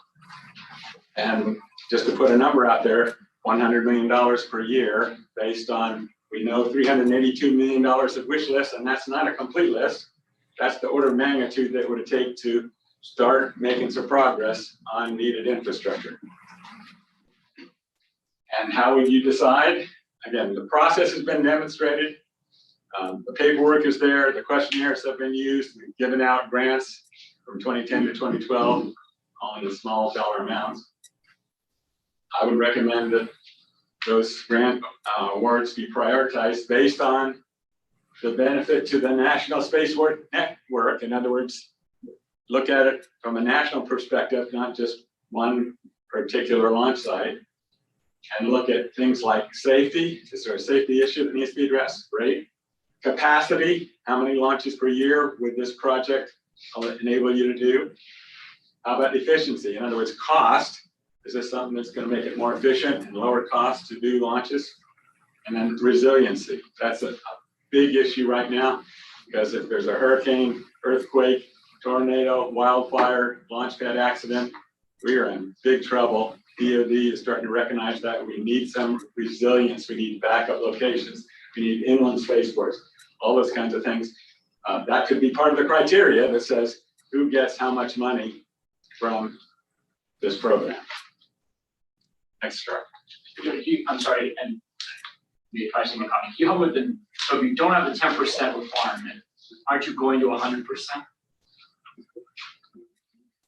So currently it's 50-50 matching federal government and spaceport, with the additional requirement that 10% of the money for the project has to come from the private sector somehow. That's the current law, has not yet been used. The proposal is there's just up to 90% of the project cost can come from the government, and the remaining 10% would come from the spaceport. I see this is going to be the quote unquote private sector. Right. I see. Yeah, sorry for the confusion on that. So again, both of those number of changes make it align with what we do for airport grants. Hey, George, I just have a comment that back on your prioritization. Yes. Comment. Seems like somehow usage has to be factored into that. Spaceports that are used more should be improved more than ones that are declared to be a spaceport, but there are no users yet. I don't object to that, but at the same time, if you just keep doing things where we're currently doing launches, then you're not addressing the resilience issue. So Yeah. again, the FAA can decide what those criteria are, but that's a valid point. That get covered under the efficiency. Yeah. You've got a couple of buckets that you can categorize how that application. Or capacity, Safety. basically. If you have the ability to launch 100 launches per year compared to only once a month over here, then that's one of the factors, yes. So that's certainly appropriate comment. For the user advocacy conversation, it's not, we're not just limited to commercial users, right? Because resiliency, the big stakeholder there is defense. Sure. So DoD could advocate for such things. Yeah. Sure. Absolutely. They're the biggest user. Right. So just wanted to make a couple additional comments on that part of the infrastructure that I don't think is quite ready for a recommendation yet, but we have had a bunch of discussions. So I want to at least put the observations on the table that National Security Council is currently looking at critical infrastructure and how does that work under Presidential Policy Directive 21. And some folks frankly are concerned that the space shouldn't be considered critical infrastructure, even though that has been suggested, because the theory is that some things that would go under space are already being accounted for in other sectors like critical manufacturing, communications, defense, industrial base, and so forth. So that is true. Next chart. Okay, let me jump in. Just one chart, and then I'd like you to weigh in. Next chart.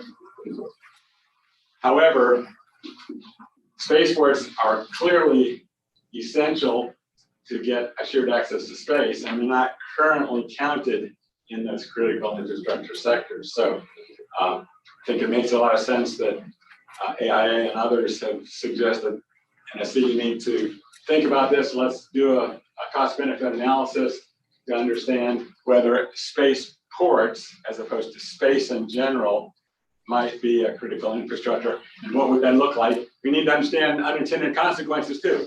Does this have bad things that can happen in terms of funding requirements or other things that maybe are not obvious to those who are not experts in critical infrastructure? So Karina agrees, knows what I'm gonna say already, because I said this in front of the Vice President of the United States when she was sitting to my left at that meeting, by the way. I think that part of the problem with the debate about space being included as one of the critical infrastructure sectors is that the issue has gotten confused by calling it space, put space in critical infrastructure issues. That's where the confusion comes because of what was in the earlier slide. Several aspects are covered, but none of them are covered in spaceports. Spaceports are clearly identifiable. You can go to any spaceport director, they can tell you what makes up their spaceport. It's clear, they're clearly severable, but they're also essential to assured access to space because without them, whether it's horizontal or otherwise, without them, you cannot get to space.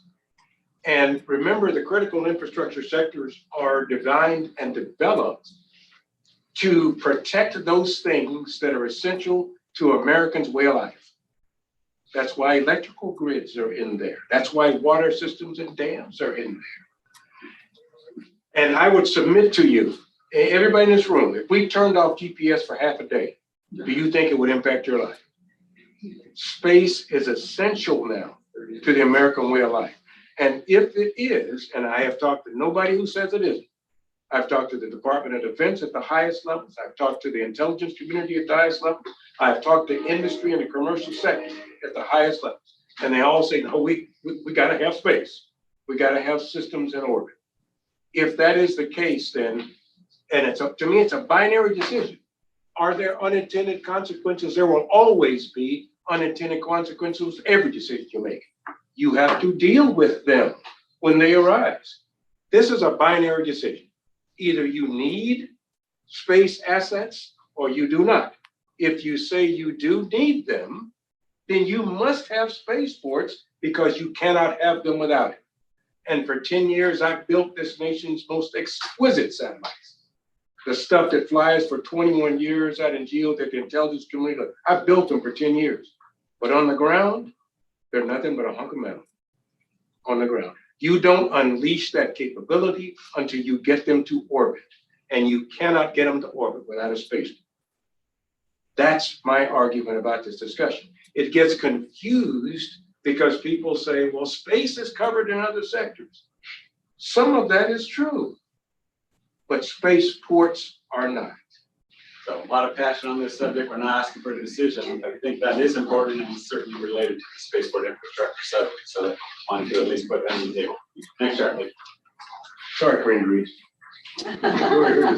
So in our discussion about spaceport infrastructure funding, we noticed a lot of other issues. Next chart, please. That are important and they need attention and they need decision and they need action. So not only spaceport infrastructure funding, commercial space transportation and research, human spaceflight training, point-to-point transportation, which is right around the corner. How about planning for a human spaceflight rescue service? Have you heard NASA talk about that lately since Columbia? A lot of questions, not a lot of action that we're seeing. So we wonder, is a lack of progress on some of these things and the delays and even talking about them maybe a symptom of a bigger issue, a bigger problem? Next chart. We talked about all the great things happening right now. FAA license launches per year, going up exponentially in the last 8 years. Next chart. Morva showed this. Again, my takeaway from this chart, since 2021, there have been 6 flights for government customers using SpaceX rockets to take the crews to and from the space stations, total of 24 people. During that same period, there have been 18 flights for non-governmental customers, 3 times as many. Inspiration 4, 3 missions for Axiom, 8 missions for Virgin Galactic, 6 missions for Blue Origin, carrying 96 people, 4 times as many. That trend is only going to continue. Next chart. Spaceports, 14 FAA licensed spaceports, another dozen entities say, yeah, we want to be one too, and their application has either been submitted or they've announced their intention to do so. Next chart. We know that global space economy is big, $546 billion, says the Space Foundation, and more than 3/4 of that is commercial, not government. Next chart. The economists and financial experts say that number is going to get even bigger very fast, more than $1 trillion in the next 10 to 20 years. Next chart. At the same time, there's a bunch of challenges that we are facing right now. I think it's fair to say that in the opinion of many people, the Office of Commercial Space Transportation has not always been receiving the time and attention from senior leadership, the resources it needs to carry out its mission, and advocacy and support in resolving key issues in a timely fashion. Next chart. So some examples, again, flights per fiscal year licensed by the FAA since 2015. The bottom line in red is the AST workforce. The blue line there, AST budget. So that's why folks have been struggling. Next chart. Yeah, but FAA needs money too. We've all heard that, right? The FAA 2024 enacted ops budget totals $12.7 billion. That little green sliver right there, 42 million, that's AST. Next chart. Put that same data on a bar chart, you can't even tell what color the bar is. It doesn't even show. 0.35% of the FAA ops. Can I tell you something? I want to congratulate you on the scaling of this whole. Yeah. It's beautiful. Next chart. How about people? 43,000 people work for the FAA. Great. That little green sliver, that's AST. A little more than 100. And again, these numbers came from the budget request that's on the FAA website. Some slightly higher numbers were mentioned by Kelvin earlier. Next chart. Again, bar chart, can't tell the color, just over 100 people. That's 0.31% of FAA employees. You could double the FAA budget and it would not show up on these charts because it's in the third decimal place and it would be round off here. Next chart. So to me, the limited resources are a real concern because how important space has become to the country, right? National security, technological leadership, international competitiveness, inspiration for students. Next chart. As General Mercer mentioned, we count on space for everything these days. Communication, navigation, financial transactions, weather forecast, agriculture, even entertainment. Next chart. So how are we going to address some of these issues? One idea that's been put forward is to formally recognize commercial spaceflight as an independent operating administration by moving the office out from under the FAA and have it report directly to the Secretary of Transportation, which is where it was originally, starting in 1984 by President Reagan's executive order that Kelvin mentioned, and by the Commercial Space Launch Act, which Congress passed just a few months later. Next chart. Why should commercial space be independent of the Federal Aviation Administration? Because space and aviation are different.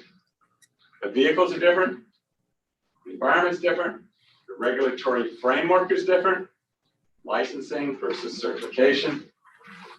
The risk level is different, certainly, and it's managed differently. We have informed consent versus the common carriage.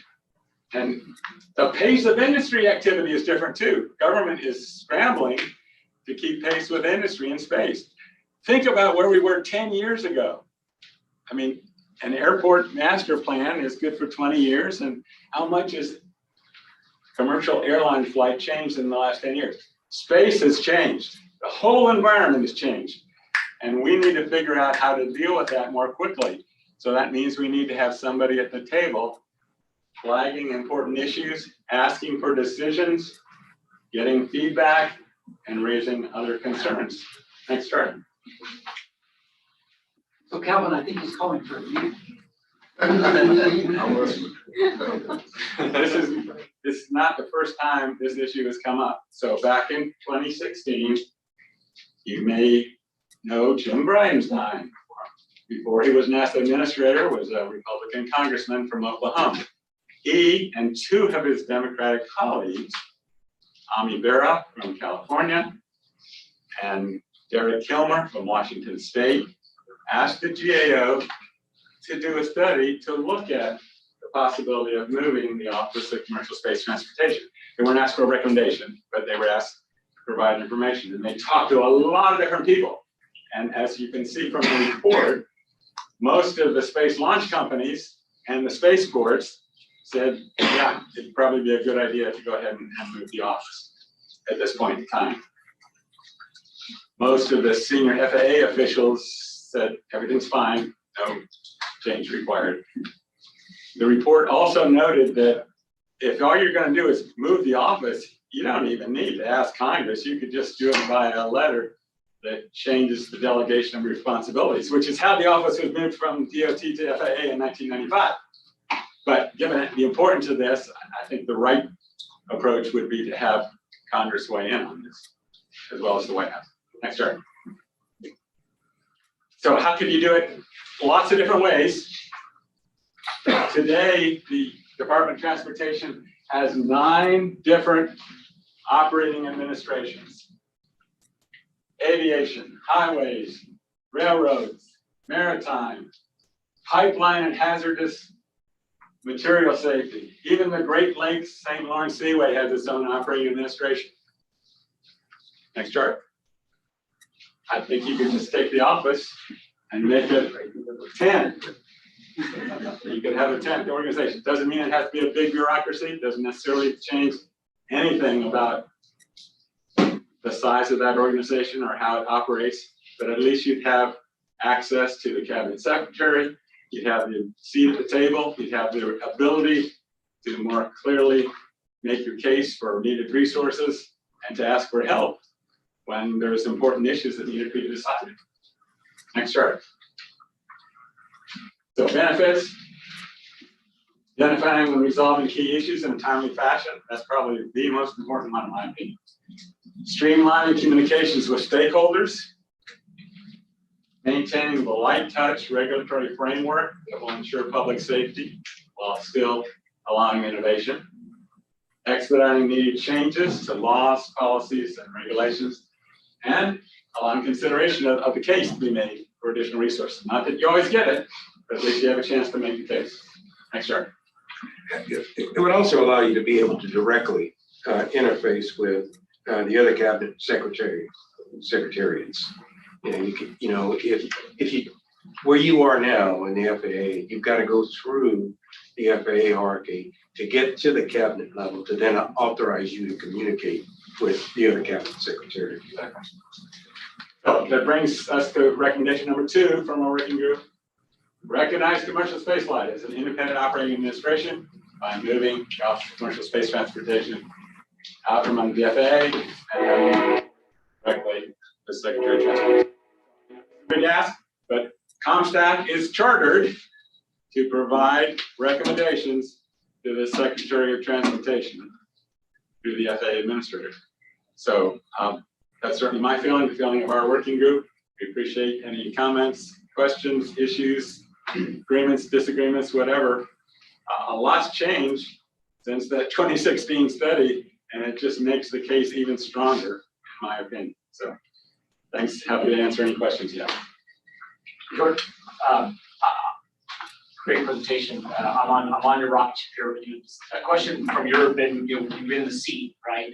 I don't know if Calvin's willing to answer this one, but one thing I've heard as kind of a headwind to the idea is that it would make it more difficult for the airspace integration work that's going on. That there's a benefit to need an FAA for that work. I just curious sort of reaction to that. So interested in Calvin weighing in on this, but I think over the years, we've learned how to communicate better. There's been the proposal for a space data integrator. There's a system starting to be developed slowly of how that works. And now, frankly, AST is not really involved with clearing the airspace. That's an ATO function after AST provided the technology ideas. So I think that really is not an issue. The other thing is, think about the length of time during a space flight that the vehicle is in the atmosphere compared to the rest of the mission. It's only a very small part of that. Let me help you with that. 300 seconds. 300 seconds. I think So- we need another bar chart so we can see that.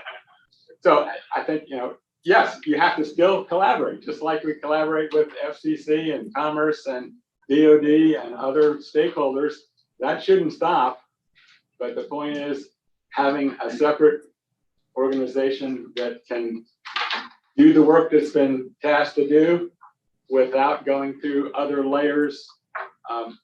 We're seeing a lot of evidence, frankly, that space is cool these days. And so understandably, other parts of the FAA are exercising their influence, if you will, over airports, over aviation safety, over taxes to pay for the services that ATO provides. And not that any of those are wrong or inappropriate, but AST is the expert on those, and they're not really having an opportunity to help steer the ship. I would say just to add one thing to this question about airspace integration.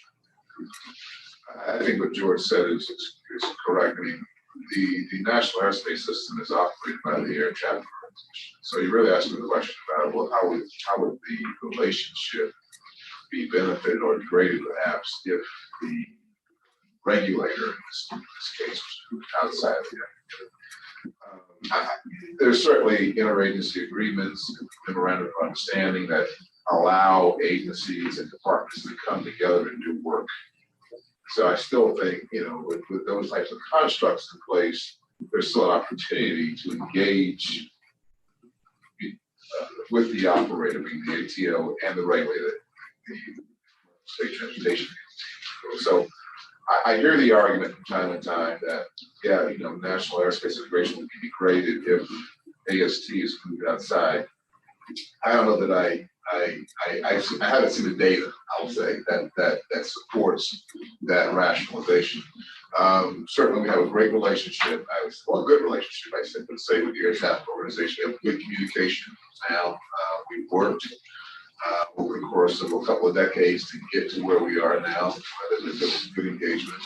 I think we understand the roles and responsibilities very well between what the ATO does and what we do and how those things come together.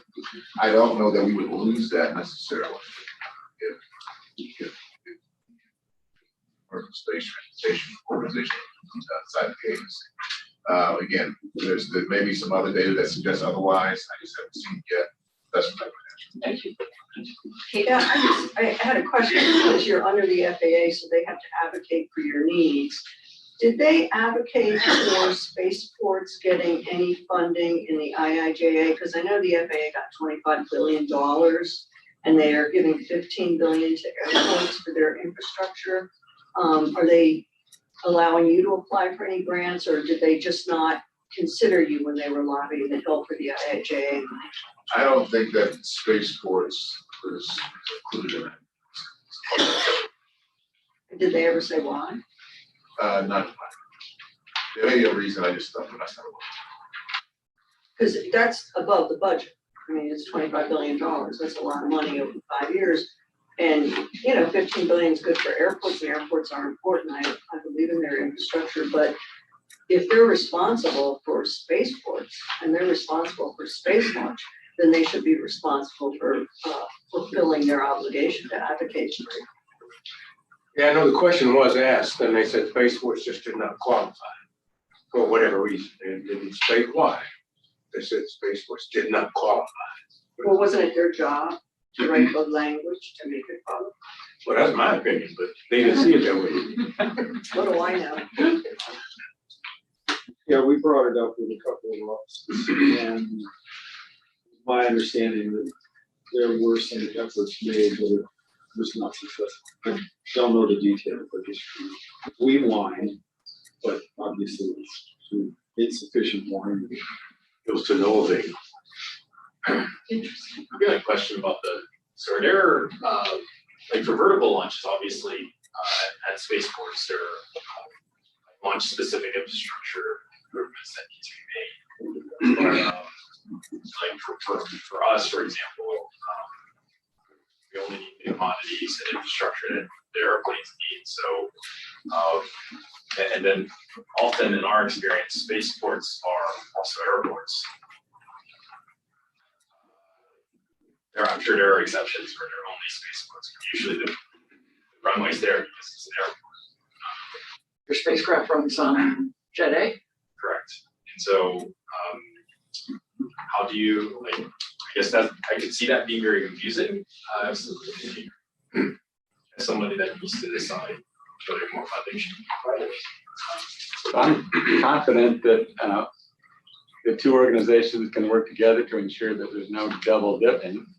But again, right now, airports are allowed to get funding through the Airport Improvement Grant Program.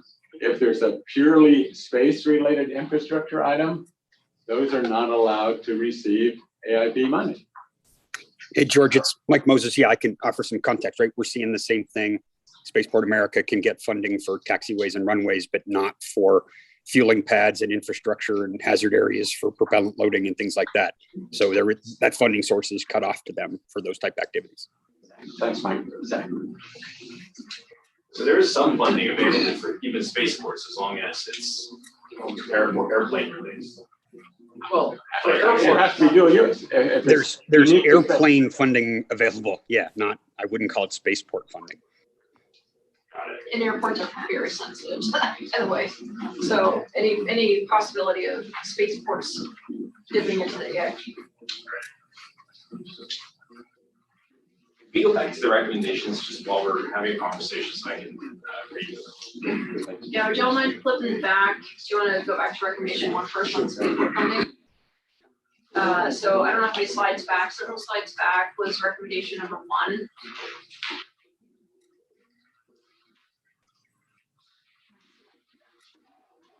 Slide 13 from this deck, but they've got all their. Oh, that's right. We get to see all those charts.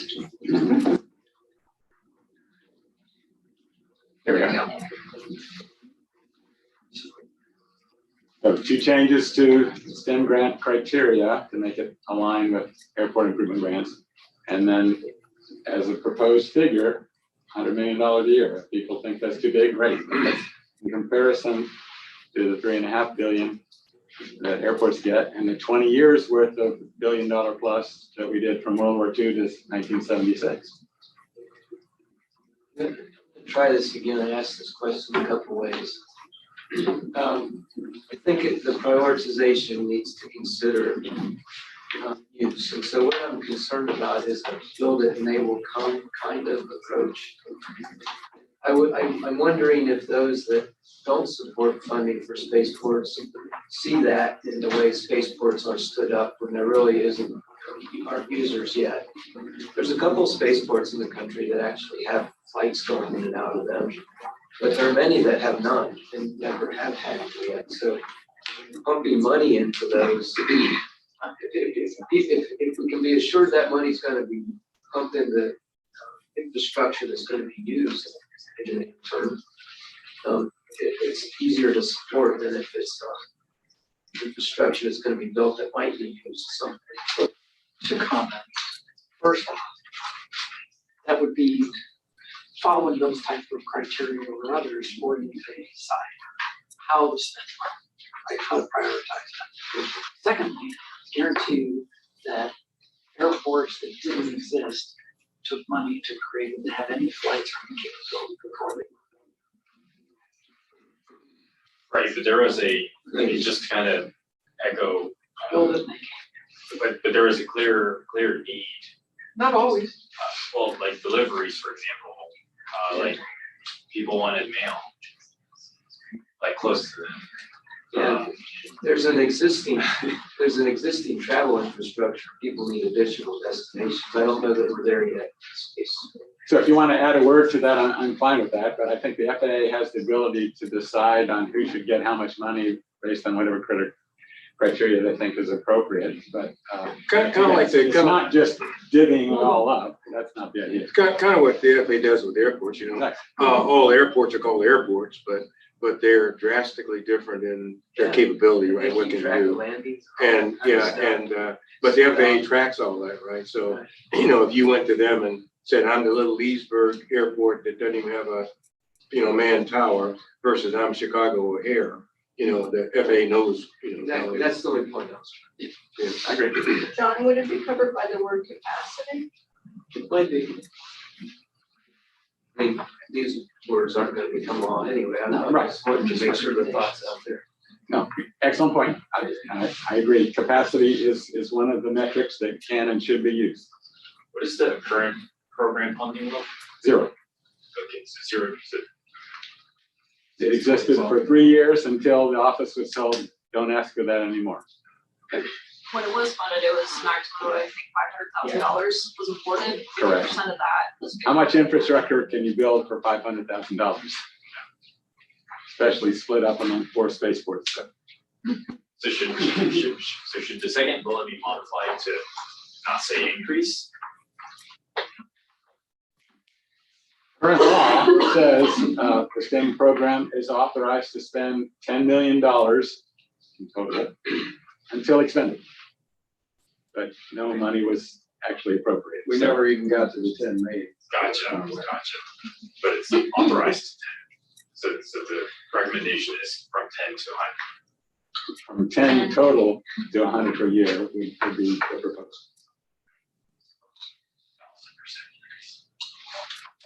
George, was that a funding line under AST, or is that at a different, was that a separate funding line somewhere else in the state budget? It was funded. Came out of AST's pocket, basically. It was a local initiative that got approved up through the line, but it was not a separate line item. But you said it was authorized, so there's no authorized line. It was authorized in 1994. Oh. It was never created or spent until 2010. Just for maybe additional context, and the previous ComStack had a similar task, and I'd have to go back and see exactly what the wording was, but the ComStack essentially agreed that there would be value in Congress funding $50 million spaceport infrastructure or space launch infrastructure program of some sort. So there had been previous ComStacks who've discussed this in the past, and I think 50 million is the number we settled on.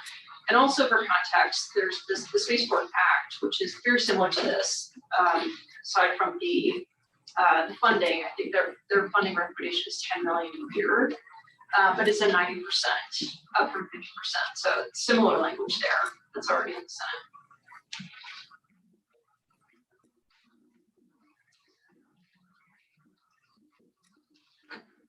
Can I make a motion to accept this recommendation? Second.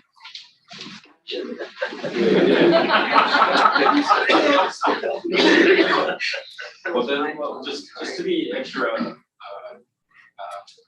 specific, does third bullet need to include user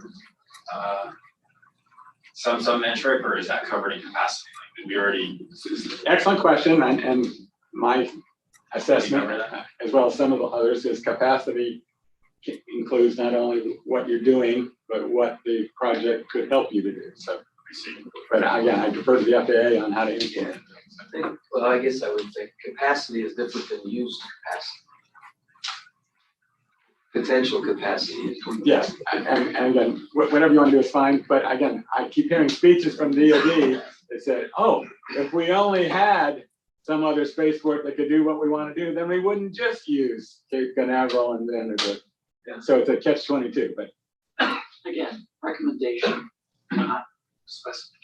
And I can tell you, just based on my experience getting AIP money, the FAA does a really good job scrutinizing whether you actually need that money. And so I have every confidence that the FAA will continue that practice for these spaceport grants. Cool. So in that articulation, it sounds like we should include capability. The safety, capacity, efficiency, resilience doesn't include capability. Like We can put whatever words we want in there. Well, It's just a recommendation. because The FAA will determine what their requirements and how they allocate the funds, regardless of what we recommend. Under And then they can move forward and accept the recommendation. And the way I was looking at it is under efficiency, we're all just trying to basically capture what's the market for? Is there a market for what that investment is? And that's balanced against a DoD desire for resilience. But I agree with Karina, I think the FAA's got a good track record of being able to determine whether or not, they have to grant licenses to people. They have to process licenses from anybody who wants a license. But in terms of allocating grant money, they're able to make better judgments on. They can use their discretion. I will say, just a comment, we would love spaceports to have ranges. So many spaceports can be FAA licensed, but not have range infrastructure to support flight safety. And so, we've started developing like mobile ground stations, soft like virtualization of range services like radar. There's a lot of things there that I think could benefit users. So it's one of those, if spaceports had range services, then I could actually launch from there. Sounds like an infrastructure project idea. I've got an RFP on the street right now that's going out to industry for range support for the vertical lift guys. Automated flight termination system, AFTS, changed the landscape. It's a different ballgame. And, never before has industry been able to provide, the massive range support of old, right? Today they can. So far we've got 6 companies that have responded to the RFP. We're going through that analysis now.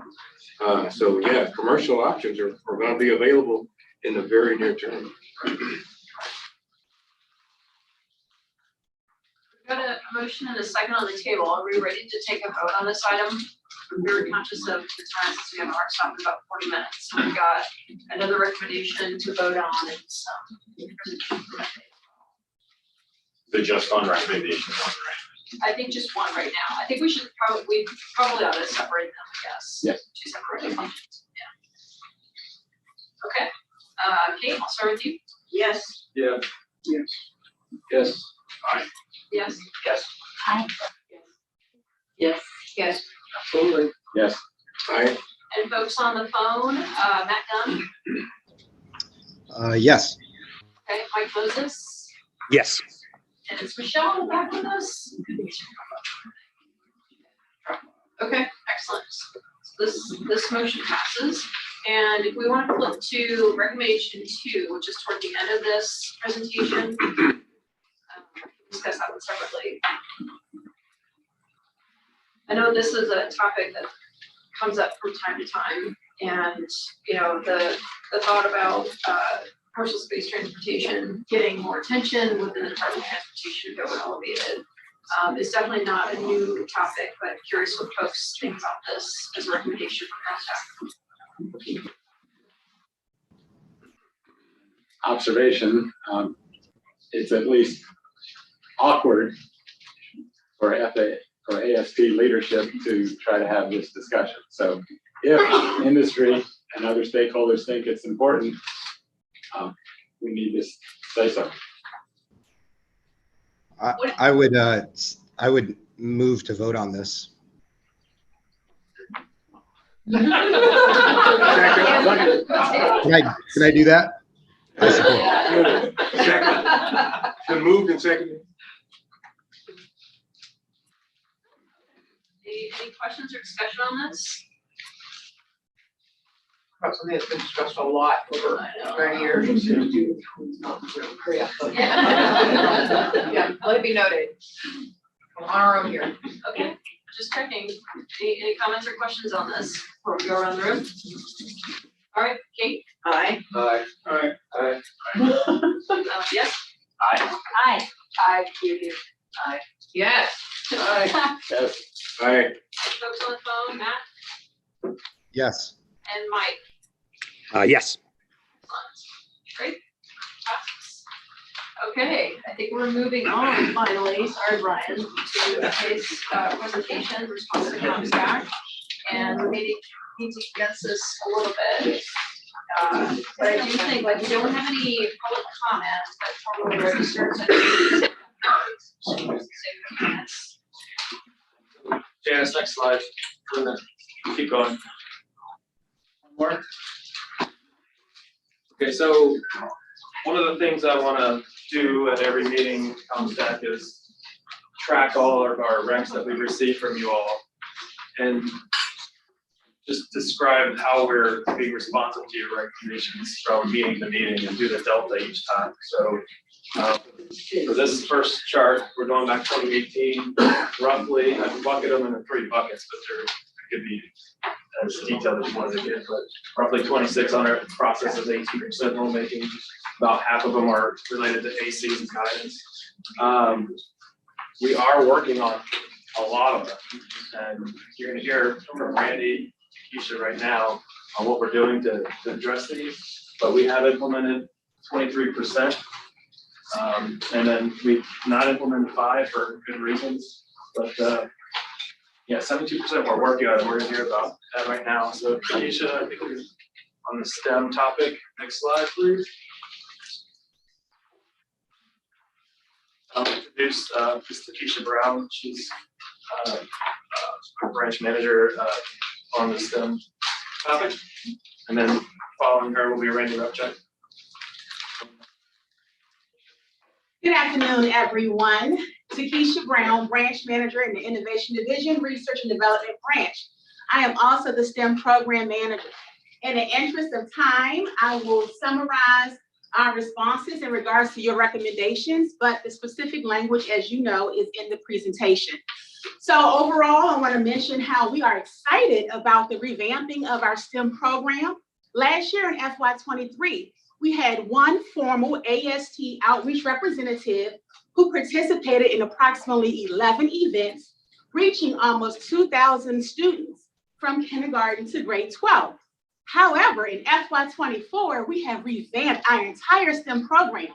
We now have a team that is consisting of not only employees within one particular division, but across AST as a whole. We are excited to also announce that we not only have one formal outreach representative, but approximately 20% of AST's workforce has taken the FAA AFSED team STEM training and identified themselves not only as subject matter experts available to participate events, but also as outreach representatives hosting their own events. So for the first time in FY24, Commercial Space has hosted 3 of the already 9 STEM events that we have participated in thus far this year. We are also excited to announce first evers. For example, for the first time ever, we worked with the Department of Education this year on the first ever National STEM Festival. We were the only government organization that had the largest number of volunteers there helping that event. As a result, we have been invited to be recognized as a supporting government agency on the Department of Education STEM website as an agency that is willing to disseminate fact funding information in regards to contracts and government grants and research in regards to colleges and universities. Additionally, as a first, we participated in the White House HBCU initiative, and we were able to actually participate on a work group that Kamala Harris identified in her fact sheet April 11th through the White House Space Week, where we are actually creating an HBCU Executive Space Lab. That will be a free access portal that identifies contracts and research and grant opportunities for HBCUs. Additionally, for the first time, Commercial Space is partnering with the DOT HBC Program Coordinator and also NASA. And we put forth a recommendation to host our own session during the HBCU week this September in FY24. So we are excited about what we have done. We have also established a partnership with the middle school in the DMV area where we have incorporated STEM Fridays into their middle school curriculum. So one Friday a month, we actually go and we present a presentation to the students. We are excited about just expanding the awareness of STEM to underrepresented and diverse communities as well. And we continue to engage and take your recommendations and move forward as we ensure that space is available and everyone is aware of the amazing opportunities, regardless of where you're from, is where you're going. Thank you.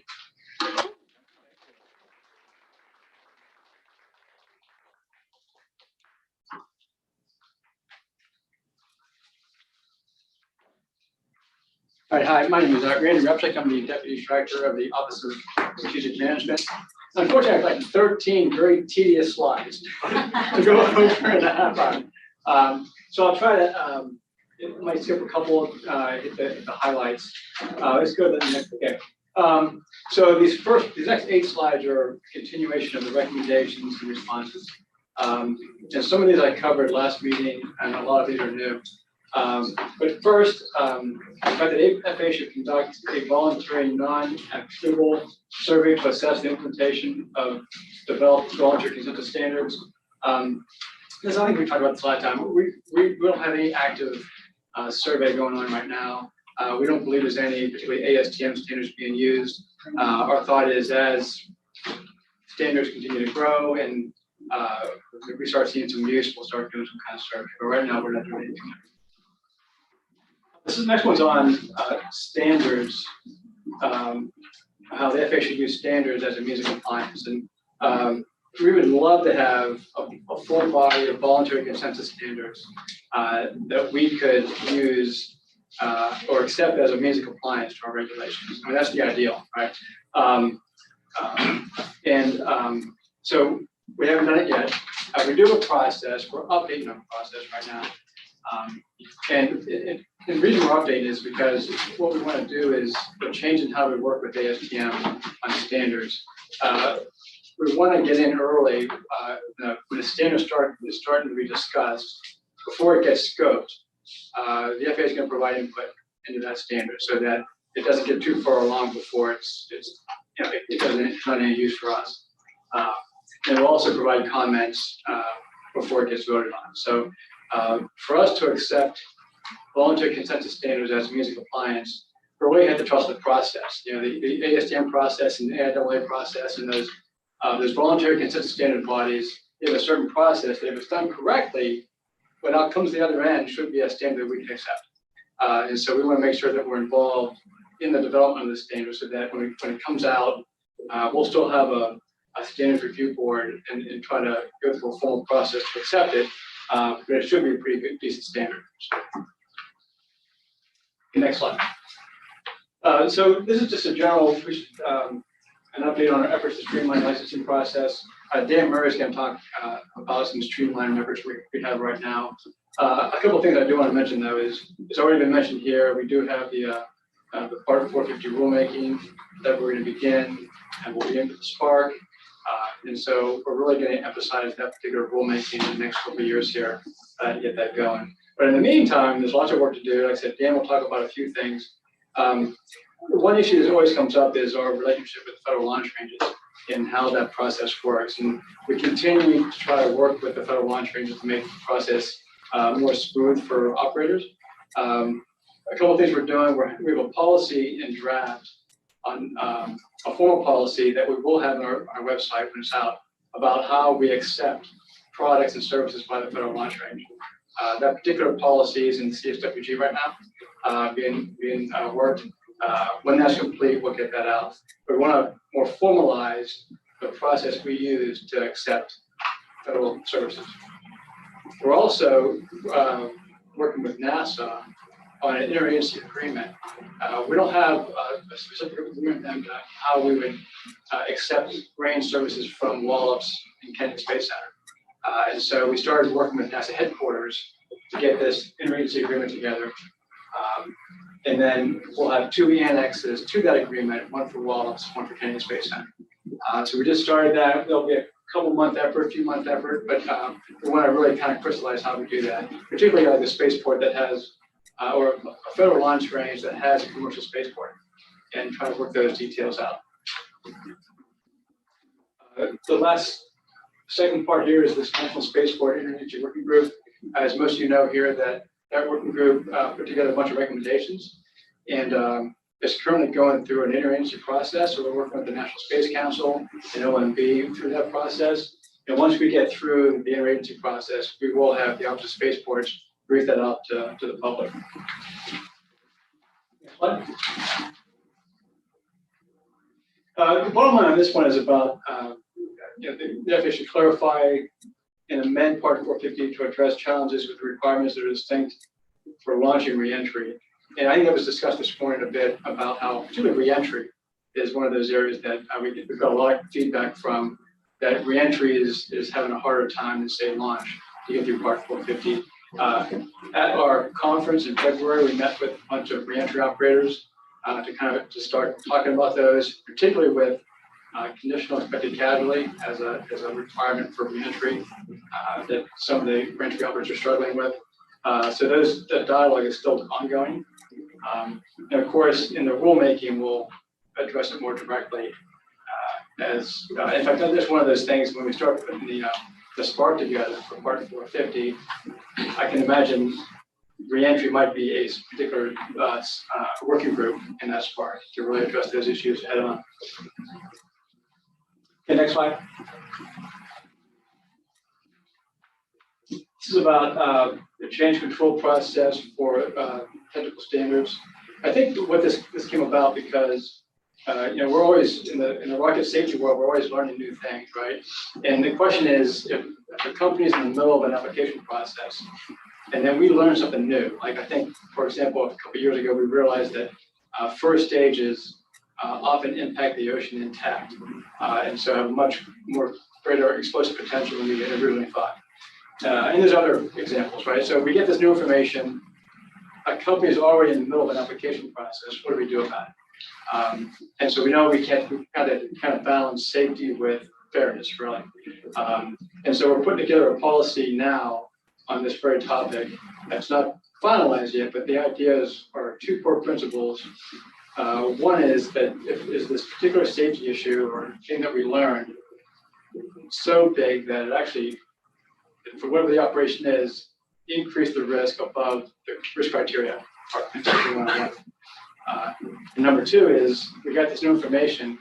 Is it actionable? What can we do about it? Right. So we want to ask ourselves those two things before we start making a company change its process. So anyway, that's still in work, and once we get that process put together, it'll be available to see.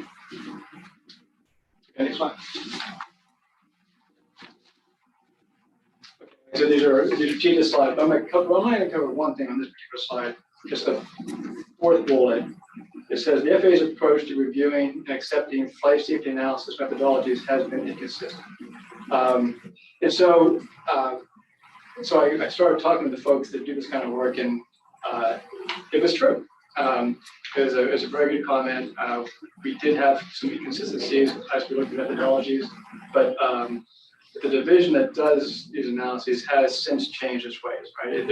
They have an internal review process to ensure there's consistency across the board on flight safety analysis methodology. So good comment, but we have tried to address it. We also have an AC on flight safety analysis methodology in development. Okay, next slide. The top bullet there provide for clear time frames for FAA's initial application review and determination of the complete enough review. The recommendation is within 10 business days of submission. So I don't know if I can address this or not. So we get an application. Our internal process gives us 10 days to review an application to determine if it's complete enough to begin the evaluation process. And from what I understand, we generally meet that. I think where the time problems are is with visa compliance, or I should say methodologies. We heard that this morning too, with methodologies is a big issue right now with applications. And I think the methodology review is taking longer than 10 days. And so I think I don't have a specific answer for you today, but I think it's something we have to work on. And I think also these methodologies will be a part of the Spark. I think there's going to be a whole means of compliance and methodologies. I think will be a big topic in Spark as well. That last bullet there, the new Part 450 system safety framework should have clear success metrics. If a company meets X quantitative agreed upon goals, then it will have met the system safety requirement of Part 450. We totally agree with this comment. I think it's always, well, actually system safety is always a strong.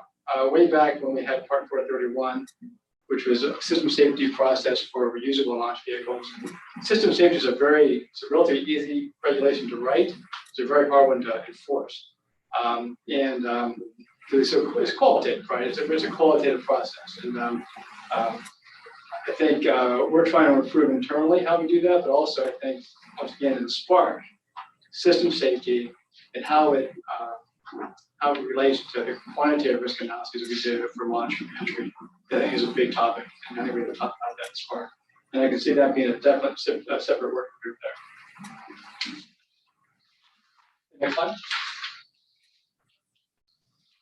Okay, ensure that advisory circulars are accurate and accommodate variations in vehicle complexity, prevent regulatory burdens with no public safety. So I heard this morning that maybe share some that we have some ACs that have typos, and that's inexcusable. I apologize for that. We'll look into that because there's no excuse for that. And also, I think you mentioned that we do have a comment form in the back of the AC, and we do rely on people to fill those out. And I think Karen, you mentioned that people fill them out because nothing's coming out. So I suspect, I've not had a chance to look into that, but I suspect is that it would be this huge backlog of ACs. and that we're just trying to prioritize what we do first. And I think that's more to do with that than anything else. But we'll definitely watch the watch the time goes. The other thing about ACs, and I have a couple of strikes on ACs, is we are getting better, because we're trying to get better at this next group of ACs that come out, particularly with like flight safety analysis, trajectory analysis, to do a better job of actually being a means of compliance, right? If you do it this way, you will meet the requirement. Some of our ACs in the past have been more like textbooks, and that's great if you're in a college class, right? But it's not going to help you get a license. So I think we're trying to do a better job in focusing these ACs on actual means of compliance to give people, almost a cookie cutter way to get their license. And it's a lot of effort. We have a long way to go. There's a lot of ACs that have been done. They have to be redone, and we have 15 or so that have never been started yet. So it's a big effort for us. In fact, a lot of our, in the president's budget asking for more money, a lot of that is for ACs because we want to get these things done. The second bullet there, the FAA should provide more transparency into the software analysis tools that have been accepted for use. I don't think I have a great answer for you. I think tools are always we've accepted, we don't have any specifically accepted tools that we've said are acceptable to the FAA. Our primary method for doing something like this is something called a safety element approval. So a provider of a tool can come to the FAA, and we have some applications for this, to get their tool blessed by the FAA as acceptable for use in license applications. So we really want to focus on that. But I think we probably have more work to do on transparency there. Okay, next slide. This is the last slide on recommendations. This one, I don't have a good answer for this one. This is on AC 450.123, which is about population exposure analysis. And the comment is that there's an inconsistent understanding of the guidance. I think this has to do about population databases that are not commercially available. So for the population on a federal launch range, that's the federal launch range owns that population database. And there's commercial databases out there like LambScan. So we'll probably have to get back to ComSec on this specific issue. I don't have a good answer for you today. But I know it's kind of an issue. And the last one here is to address this one. The FAA has interpreted section 450.108 to require a highly reliable flight safety system for the entire time it is active, not just during the time when it's required to protect the public. We think this is almost like a one-off comment. Like, generally speaking, for the use of a flight safety system, or any safety approach to a flight, we break up the flight in different phases. And certain phases of flight may require a flight safety system, some don't. But we generally would not require a flight safety system to be highly reliable during a phase of flight where it's not necessary. So I think talking to folks about this particular recommendation, it sounds like it was a one-off, one particular application that something happened like this, but generally speaking, this doesn't happen. So not much more to say there. Okay, so that's through all the recommendations and responses. I have a couple of slides on ACs in general. Can we go to the next slide? So these are the ACs we've completed. So we've completed 19. 18 are Part 450 ACs and one's a Part 413. And that's the last one we just issued, the guidance on complete enough incomplete application. We do think, we're hoping that particular last one we put out gives some real guidance on what we're looking for a complete application, so that when we do review it for complete enough, we can get it done in 10 days, right? So it should be in pretty good shape. Anyway, that's what we've done so far. Go to the next slide. We're actively working 12 other ACs right now. Like I said, we're trying to get better at how we do these. And what we've done, we prioritize all the different ACs we want to do, and these are the next 12 top priorities. And a couple of things you'll see there. There's a couple that are revisions. So you see number 6 and number 10 are actually revisions of current ACs. And that's one thing that you'll see. We're trying to do new ACs and revise old ACs at the same time, so it's not a lot of work. And the other thing we're trying to do is, if you look at this first two, The first one's on toxics. The second one's on far field blast overpressure. These are issues. These are big, meaty topics, right? Toxic analysis and just in book overpressure analysis. But a lot of companies, a lot of launch vehicles don't have toxics or far field blast overpressure issues. And so what we thought we'd do is get 2 ACs out that cover when you don't need to do it. And get that out of the way. That's easy to do, it's fast to do. And then for the next round, we're going to do the more meaty ACs for toxics and far field blast overpressure. Okay, next slide. And then you can see those are the other ones on our list that we're working at a slower pace right now, and sort of next year we'll ramp those up and try to get those out. And the bottom line on ACs is that it's going to be a continuous revision process. We'll never stop doing ACs or revising ACs. Okay, next one. So I just have 2 different federal register notices to talk about today. This one is on hosted payload. We put this out, this notice in the Federal Register on March 14th. And what we're trying to do is clarify hosted payloads. First of all, in our old regulations, Part 415, Part 431, and Part 435, we don't even mention hosted payloads. In Part 450, we do, but we still struggle with it. In some of our payload reviews, we're not getting the information we need for hosted payloads. And so we put this notice out to clarify that all payloads, hosted or otherwise, we have to get the information in these particular regulations. So we want to clarify that in this notice. And the next one is, we just put this out on April 17th. And this addresses an issue when a payload, in fact, Kelvin mentioned this morning, when a payload is also a reentry vehicle. What do we do? As you know, we do a payload review for all payloads on licensed launch vehicles. And the one thing we need to do in the payload review is to verify that all required licenses, authorizations, and permits required for the payload have been obtained. So we can't approve a payload for launch unless all licenses have been obtained for that particular license, whether it's FCC, Commerce, whatever. So what this notice does in the Federal Register is to say that if it's a reentry vehicle on the launch vehicle, it has to get its reentry license before launch. We don't want the reentry vehicle in space while we're still working the application process. And we give a couple concerns. The biggest one really is once the thing's in space, the options to adjust anything in the proposal is very limited. Right? It's already there. So if you have to change your trajectory or landing site, demisability of components coming in, all those are, they're just much more limited in what you can do. So if a safety issue comes up, that doesn't meet the requirements, we have 2 issues. We can either license, we can issue a license for reentry or just deny the license. And then you have a reentry vehicle in space, just there. And these are vehicles that are meant to be survive reentry. And that means that during a random reentry, you might have a pretty good chunk of metal coming through at a relatively high risk compared to a controlled reentry. And so we want to make it very clear that the law and our regulations require a license for a reentry vehicle before dispatch. And that's all I have. Dan? Randy? Randy, real quick, just I wanted to Kelvin mentioned this morning, I think that orbital debris, the next step, we see a final rule early 25, is that yes. right? Yeah, so we're going through the comments, and yeah, previously going through the comments. It's it's called a significant rule.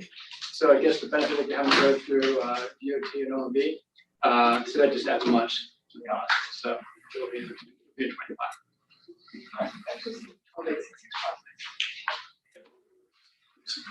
Yeah, so when it comes to reentry vehicles, and you brought up debris, is there any requirement for some threshold of debris interacting with the reentry vehicle in order for the reentry to still be valid? Like if it gets pelleted by more debris flux, all of a sudden it's like not good for reentry anymore. Like, oh, you mean like while it's in space, something happens? Yeah. Yes. Before So before there's the reentry occurs, there has to be a health check. It's part of the license that there's a health check of the reentry vehicle before it's allowed to reenter. And yeah, if something would impact that health check, it would stop the. But is that part of the health check, I guess? If you got hit by debris, I mean, if the vehicle doesn't know it got hit, no. Like if they say like a minimum level of functionality it has to demonstrate. Yeah. And if the debris strike affected that minimum level, fail the health check and Okay. you know, press re-entry. And that health check is taken with the inspectors on site. Doesn't that pose the same elevated risk of having a reentry vehicle orbiting? it does. Yeah. Doesn't really mitigate the risk. Well, it's two separate scenarios. The scenario where it's been licensed and hazards affecting the success of the reentry have been adjudicated through the licensing process, and the scenario where that hasn't happened. So the clarification that Randy was speaking about was ensuring that that process is exercised before launch, so that those things are considered in advance.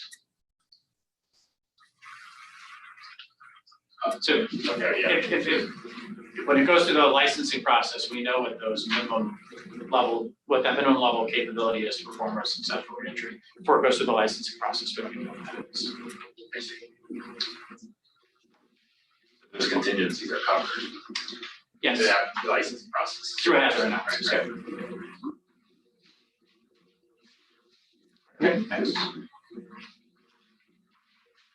All right, I'm going to go quick. I only have a few slides, but I'm going to go quicker than I was planning to go. We'll skip right over this one. Everybody knows this one. The next slide I'll mention just briefly. You know, we like to point to the number of launches as the indicator of how well things are going and how busy everybody is, and it's true. But from our perspective at AST, this is actually a better indicator of how busy we've been. These are the metrics from last year of some of our key areas of performance, and every single one of them is a record. Every single one of them exceeded the year before by a significant margin. And coming up on halfway through the calendar year, a little more than halfway through the fiscal year, so far, we are on pace to do that again this year in each one of these areas. So I just wanted to point that out. We'll jump to 2 slides ahead, please. Some key initiatives that we're working on this year. So back in December, we held a meeting here at FAA headquarters. It was chaired by the FAA Chief of Staff. We invited Aerospace Corporation and Mitre Corp to federally funded research and development corporations to participate. We had some representation from CSF and from AIA and some members of the industry. And we did some brainstorming with the help of the FFRDCs on some ideas for how we can look at finding more efficiencies in our licensing process, increasing our capacity to take on more licensing projects at once, and planning for some of the challenges that come together. As an outcome of that meeting in December, we agreed to come back here to ComStack this spring and brief out some of the things that we've learned from that. And that's what this slide represents here. So there are several key areas. This is not every key area, but the ones we wanted to highlight today and speak to some of the things that we're doing to help us meet the demand of the industry, that the industry is placing on us for our licensing services, at the same time, of course, of maintaining our safety record. And so we're focusing on hiring. It's a very competitive job market out there. We hired 38 people last year. We are still working to get up to our authorized level right now. Competitive is maybe even an understatement. Over the course of the last year, for every 3 job offers we made, at least 1 was rejected. So 1 out of 3 people are turning us down. They're turning us down usually very late in the process, mostly on salary and salary demands that we simply can't meet. So we have to start that process over again and work through and find more candidates.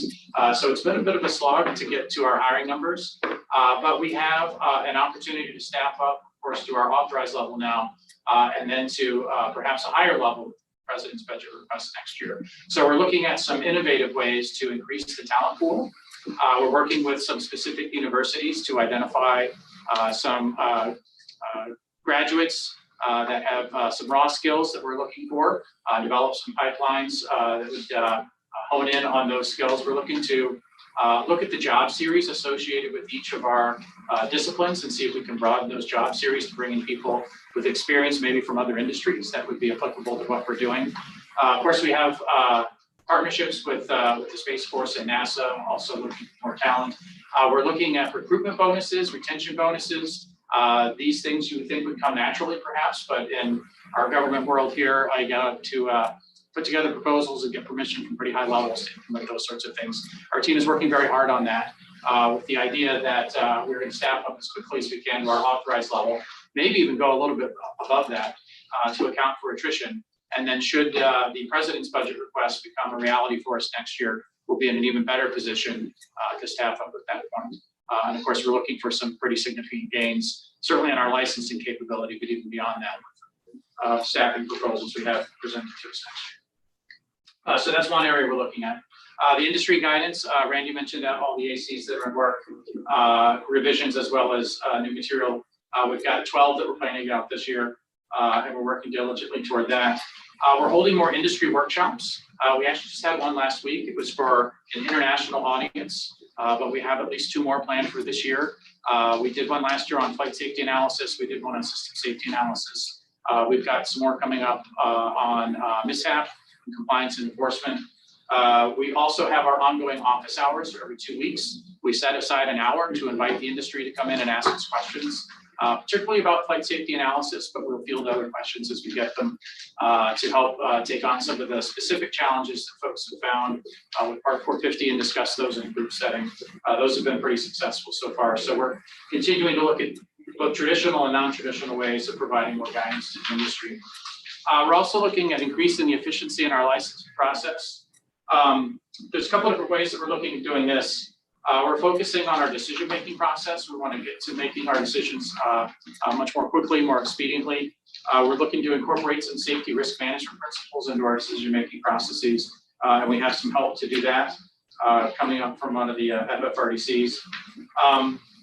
We're also going to be initiating some work to look at some of the trends we're seeing in the application material that we're receiving, see if we can identify common themes across applications where we're seeing weaknesses in those applications that we can then communicate back to the industry to increase the focus on those areas, also to help us understand how well or not the regulation is being interpreted and how well or not the guidance associated with that regulation is being interpreted. So we have some work going on there. We're also looking at our procedures and policies. We talked about complete enough before. A significant amount of the material that goes into the complete enough review is a quantitative review. It is either there or it's not. So if it's not there, then it's not there. And it doesn't all have to be there at one time. That's laid out in that guide that we talked about earlier, what needs to be there and what doesn't need to be there. But that's a check that we intend to automate in the future. So not even 10 days, but 10 seconds to run through a complete enough review. Aside, of course, from the means of compliance reviews and the methodologies. Those are a separate review, and there the standard is not complete enough, it's actually acceptable. And to the point that Randy made before, that's where a lot of the time is being taken down in terms of the evaluations to get over that hump. And a lot of the work we're doing with Part 450. In terms of some of the different process improvements and things we're doing, we're also looking to work with our partners closely at the Space Force and NASA. Also looking to do some more work in the Common Standards Working Group. But in that, I wanted to point to Mike O'Donnell real quick. He has been focusing specifically as a member, as a tri-chair of the Common Standards Working Group on some initiatives there that he wanted to mention this afternoon. I'll do it in just about 30 seconds. So for the CSWG, Kevin has asked me to step in and lead the FAA as part of that. So it's myself, John Chiquette from DOD, Russ Wood from NASA. And so we have 3 new people kind of running the group. And what we decided to do was bring in industry more than what we've done in the past. So we've done an industry day a few weeks ago. We're going to do another industry outreach in June. Invite you all to Colorado Springs or a segment of this group to Colorado Springs, have a conversation with the CSWG. To Matt's point, Matt and I have talked about this in the past about transparency, how CSWG was created, why it was created, what it's doing, where do we need to take it, and what does that look like going forward. So I wanted to just let you all know that I'll be leading that for the FAA, and we're working the concerns that Matt mentioned. highly encourage those of you who are interested in knowing more about what the CSWG does and how it does it and how it factors into how we regulate, to get involved in that and participate. Last thing I'll mention is automation. So most of you, I'm sure all of you have heard about our LEAP project. That is ongoing. Actually, our first sprint is underway. We're expecting to get the results of that here back in the first couple of weeks. It'll cover some of the basic capabilities. We are on track to provide a viable product by the end of this fiscal year. This has got a lot of attention on it. We've got a lot of capability wrapped up into it. And we hope to have something to roll out to the industry toward the end of the fiscal year. We'll also be looking at opportunities for industry partners to help us test and roll out that capability. So more to come on LEAP, but it's moving along. Of course, it represents one of several opportunities for us to automate our process we're digging into now. So as I mentioned, we have a number of recommendations we've looked at. We've got recommendations from FFRDCs and otherwise. We'll be working through all those and we'll have more updates to provide you all as we go forward, focusing on, again, increasing our efficiency and broadening our capacity to take on more licensing work. And I hit 4 o'clock. Any quick questions, Dave? Yeah. So when I saw your slide with kind of the records that you've broken and that sort of stuff, what it made me kind of think of, and maybe this isn't the right place to ask this question, but I guess who's thinking about or whose responsibility is it to think about the long-term sustainability of the space environment given the launch rate of stuff? Meaning, I don't, in my own expert opinion, I feel that we don't know what the unintended consequences are of launching so many objects so frequently, and how that might scale in a complex system, which is orbital space. And so does the FAA have some responsibility in asking that question? And because it's part of the process of licensing people to launch, because it's part of the bottleneck or whatever the path to launch, does it think about those sorts of things? How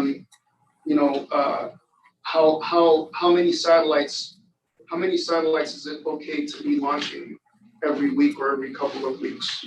And how does that scale? And how does that scale in the context of global launch rates and that sort of stuff? And clearly, SpaceX is launching lots of stuff very frequently, but do we think about these things? Yes. Is it our responsibility? I don't think I'm the best person to answer that question. I can jump in a little bit. Certainly, we're concerned about long-term sustainability.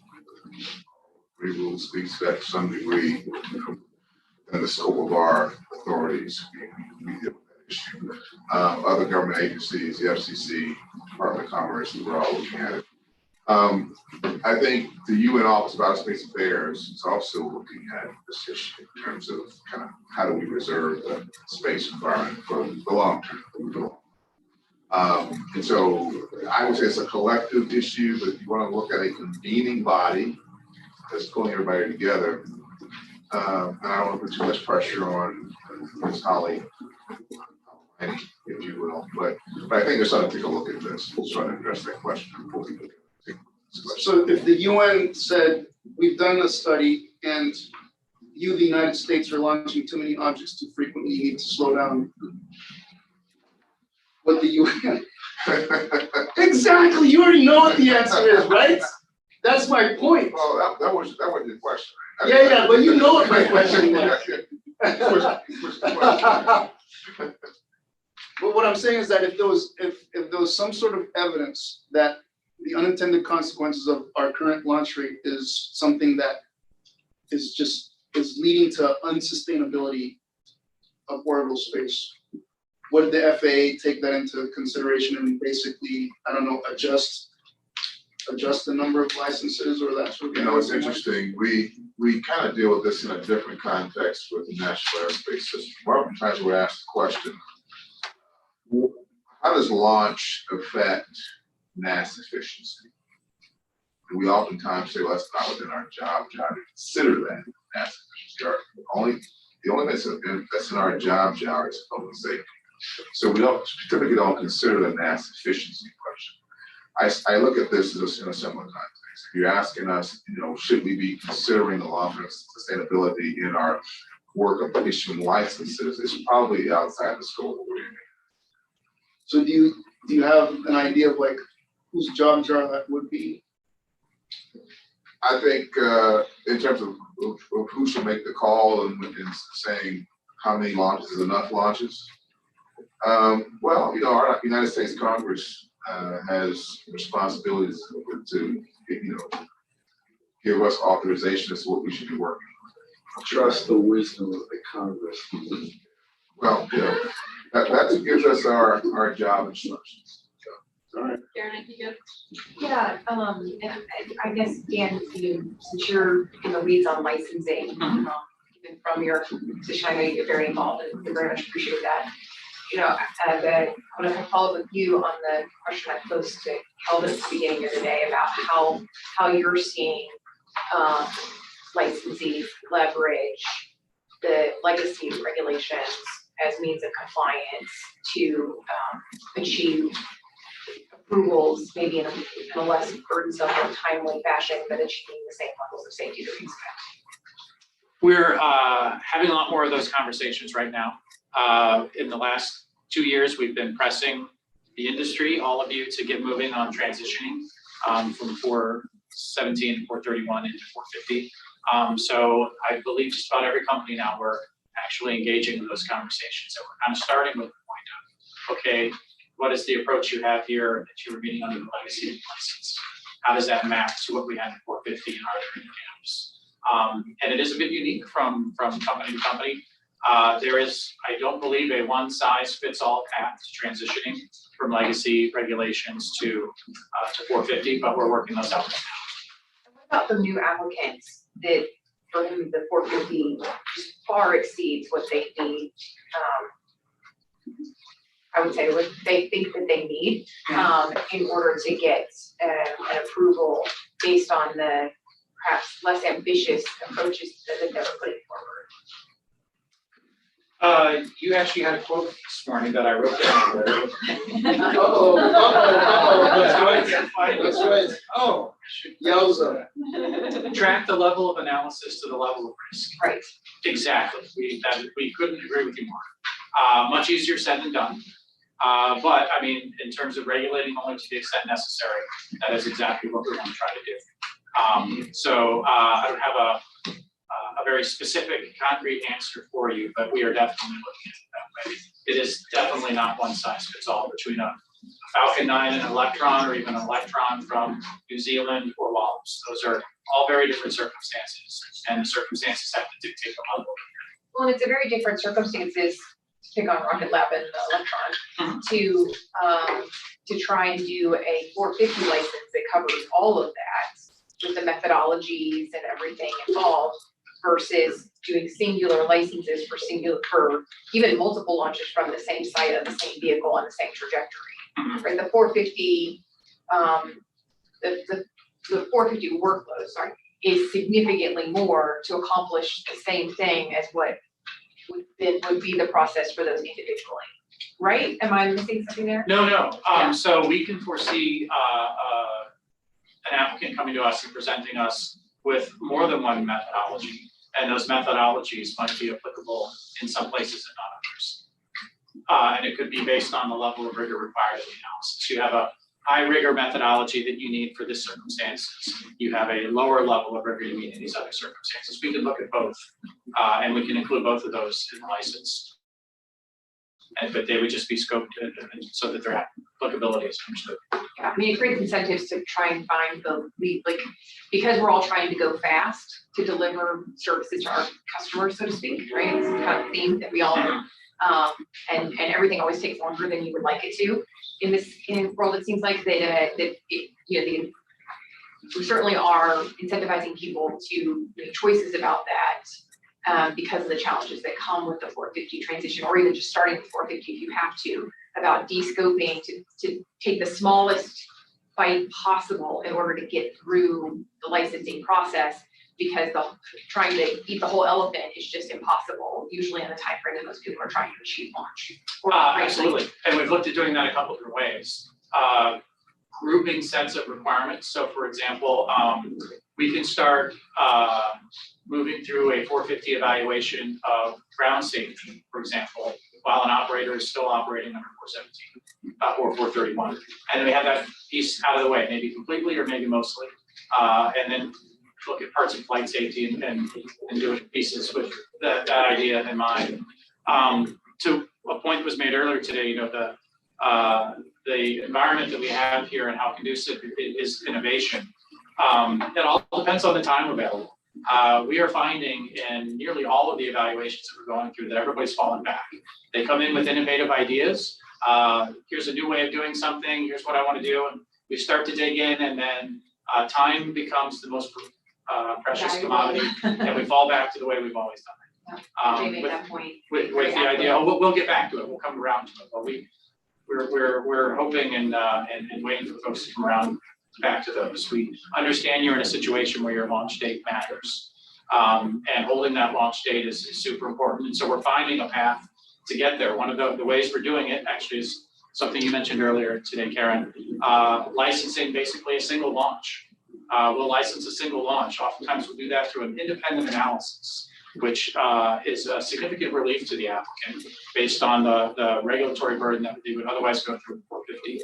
But for just that reason, help you meet your launch date, get something in place, gain some experience under 450, and then come back and keep working on the rest of it in an evolutionary way. Are you insisting that entities then move to doing 450, or if somebody comes forward and says, this is the path I want to stay on, can I stay on this independent analysis path? Are you facilitating that? Because to me, this kind of goes to when I think about the agency and its, you know, promotion facilitation, that's the kind of activity that I think is the reason why you have that authority, is to say, yeah, if that's the path that you want to take and we're protecting public safety, and that's the path that uses less of our resources and less of yours, then we could continue to do that. So is that something that's happening? We're looking at that. Independent analysis puts a significant amount of burden on us. We've got to do a lot of work on our end to uphold that. We've been looking at it now as a way to help a company get past their first launch, or maybe their first couple of launches, but with the idea that it's not sustainable, particularly if we're doing it broadly across a lot of different applications and companies. We want to see companies kind of get stable with 450 and then shift that back to them. And the incentive for that is that if you're getting a license for a single mission, or you're getting a license and relying on independent analysis, it's not offering the company all the benefits that 450 provides. You're not able to negotiate all the timelines. You're not able to get a broader set of your plans through the regulatory process and past the regulatory risk. You're working piecemeal the same way that we are. And it's not sustainable for us. We know it's not sustainable for you. So we're trying to find a happy balance there where we're helping you get started, but then you're moving in a direction that gets you the rest of the way. And we might even see the transition to 450 work that same way. And how many companies have we seen that are taking full advantage of 450 at this point in that manner? 0. Matt, you've been waiting very patiently. Did you have a question for Dan? Actually, no, I was going to respond to Dr. Giles' thinking, but I will table it since we've moved on. Thank you. Okay, thanks.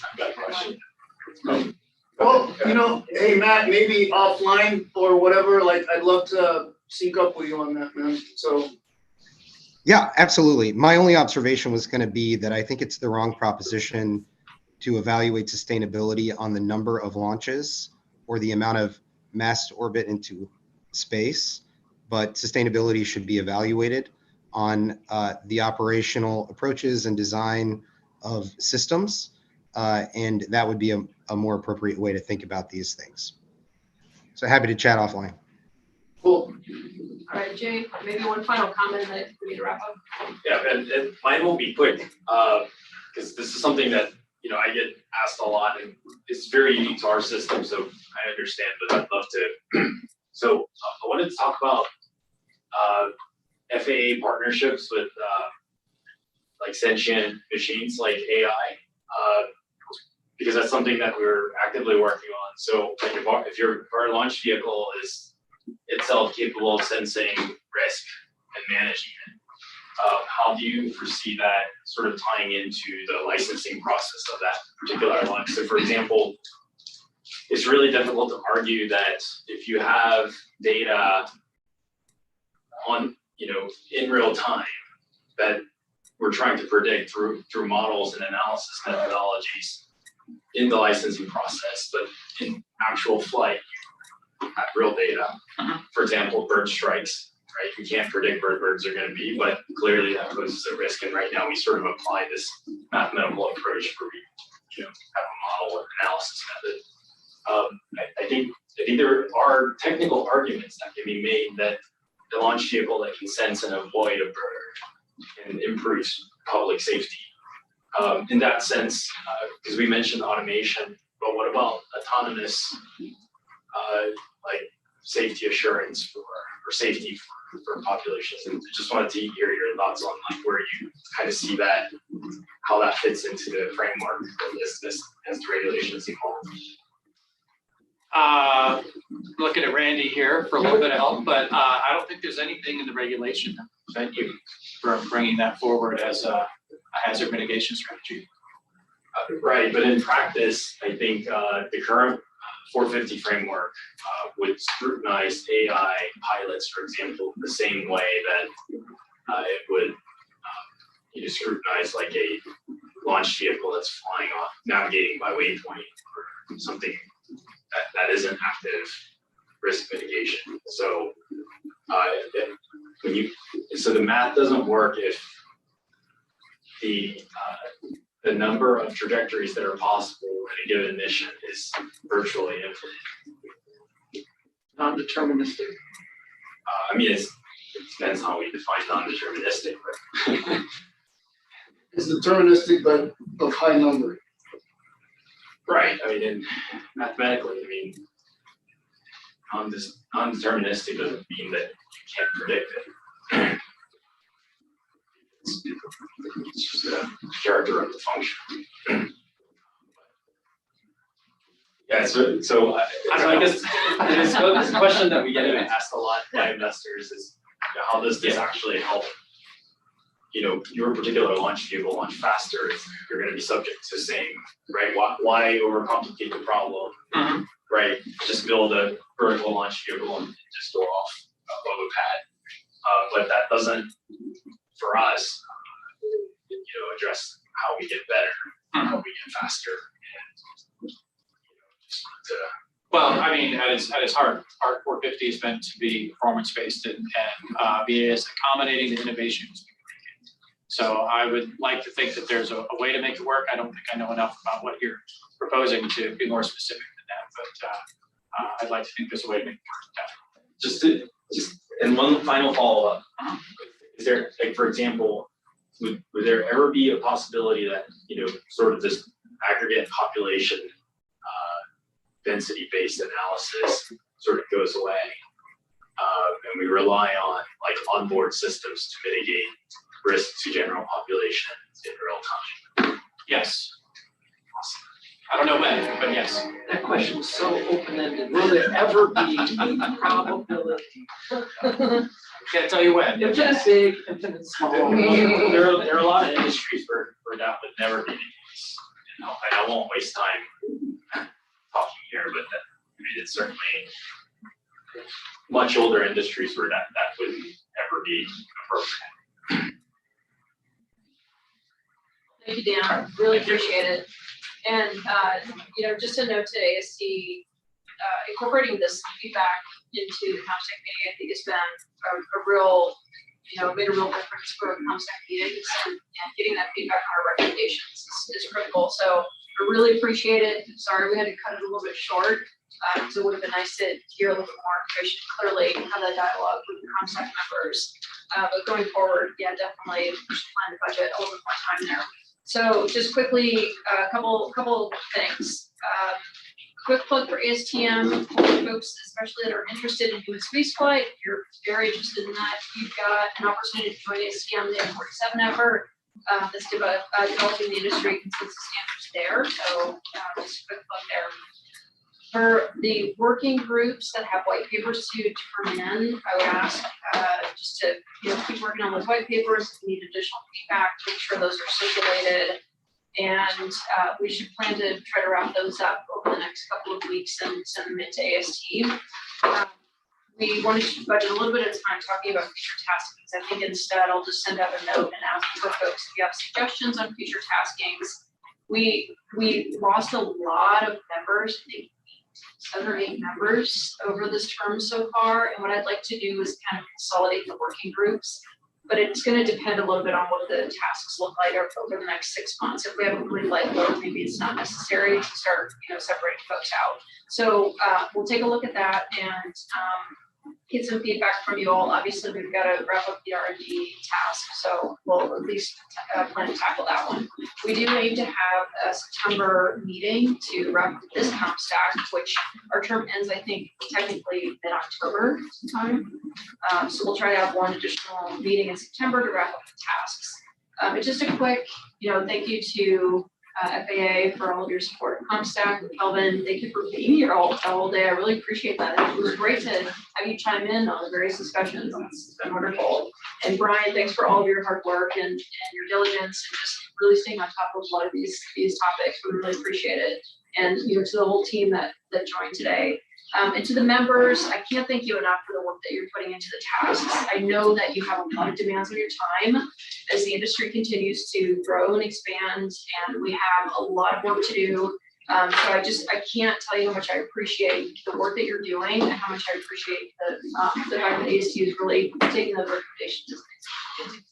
So thank you again. Mike, I'm going to second all those things, then add a thanks to you, Karina. I know it's also another job to be the chair here. You kept us on track through all this to get all this done. Just really appreciate your commitment to CompStack. Yeah, thanks. Brian, over to you. Thank you for the support and the conference room, Charlie over there.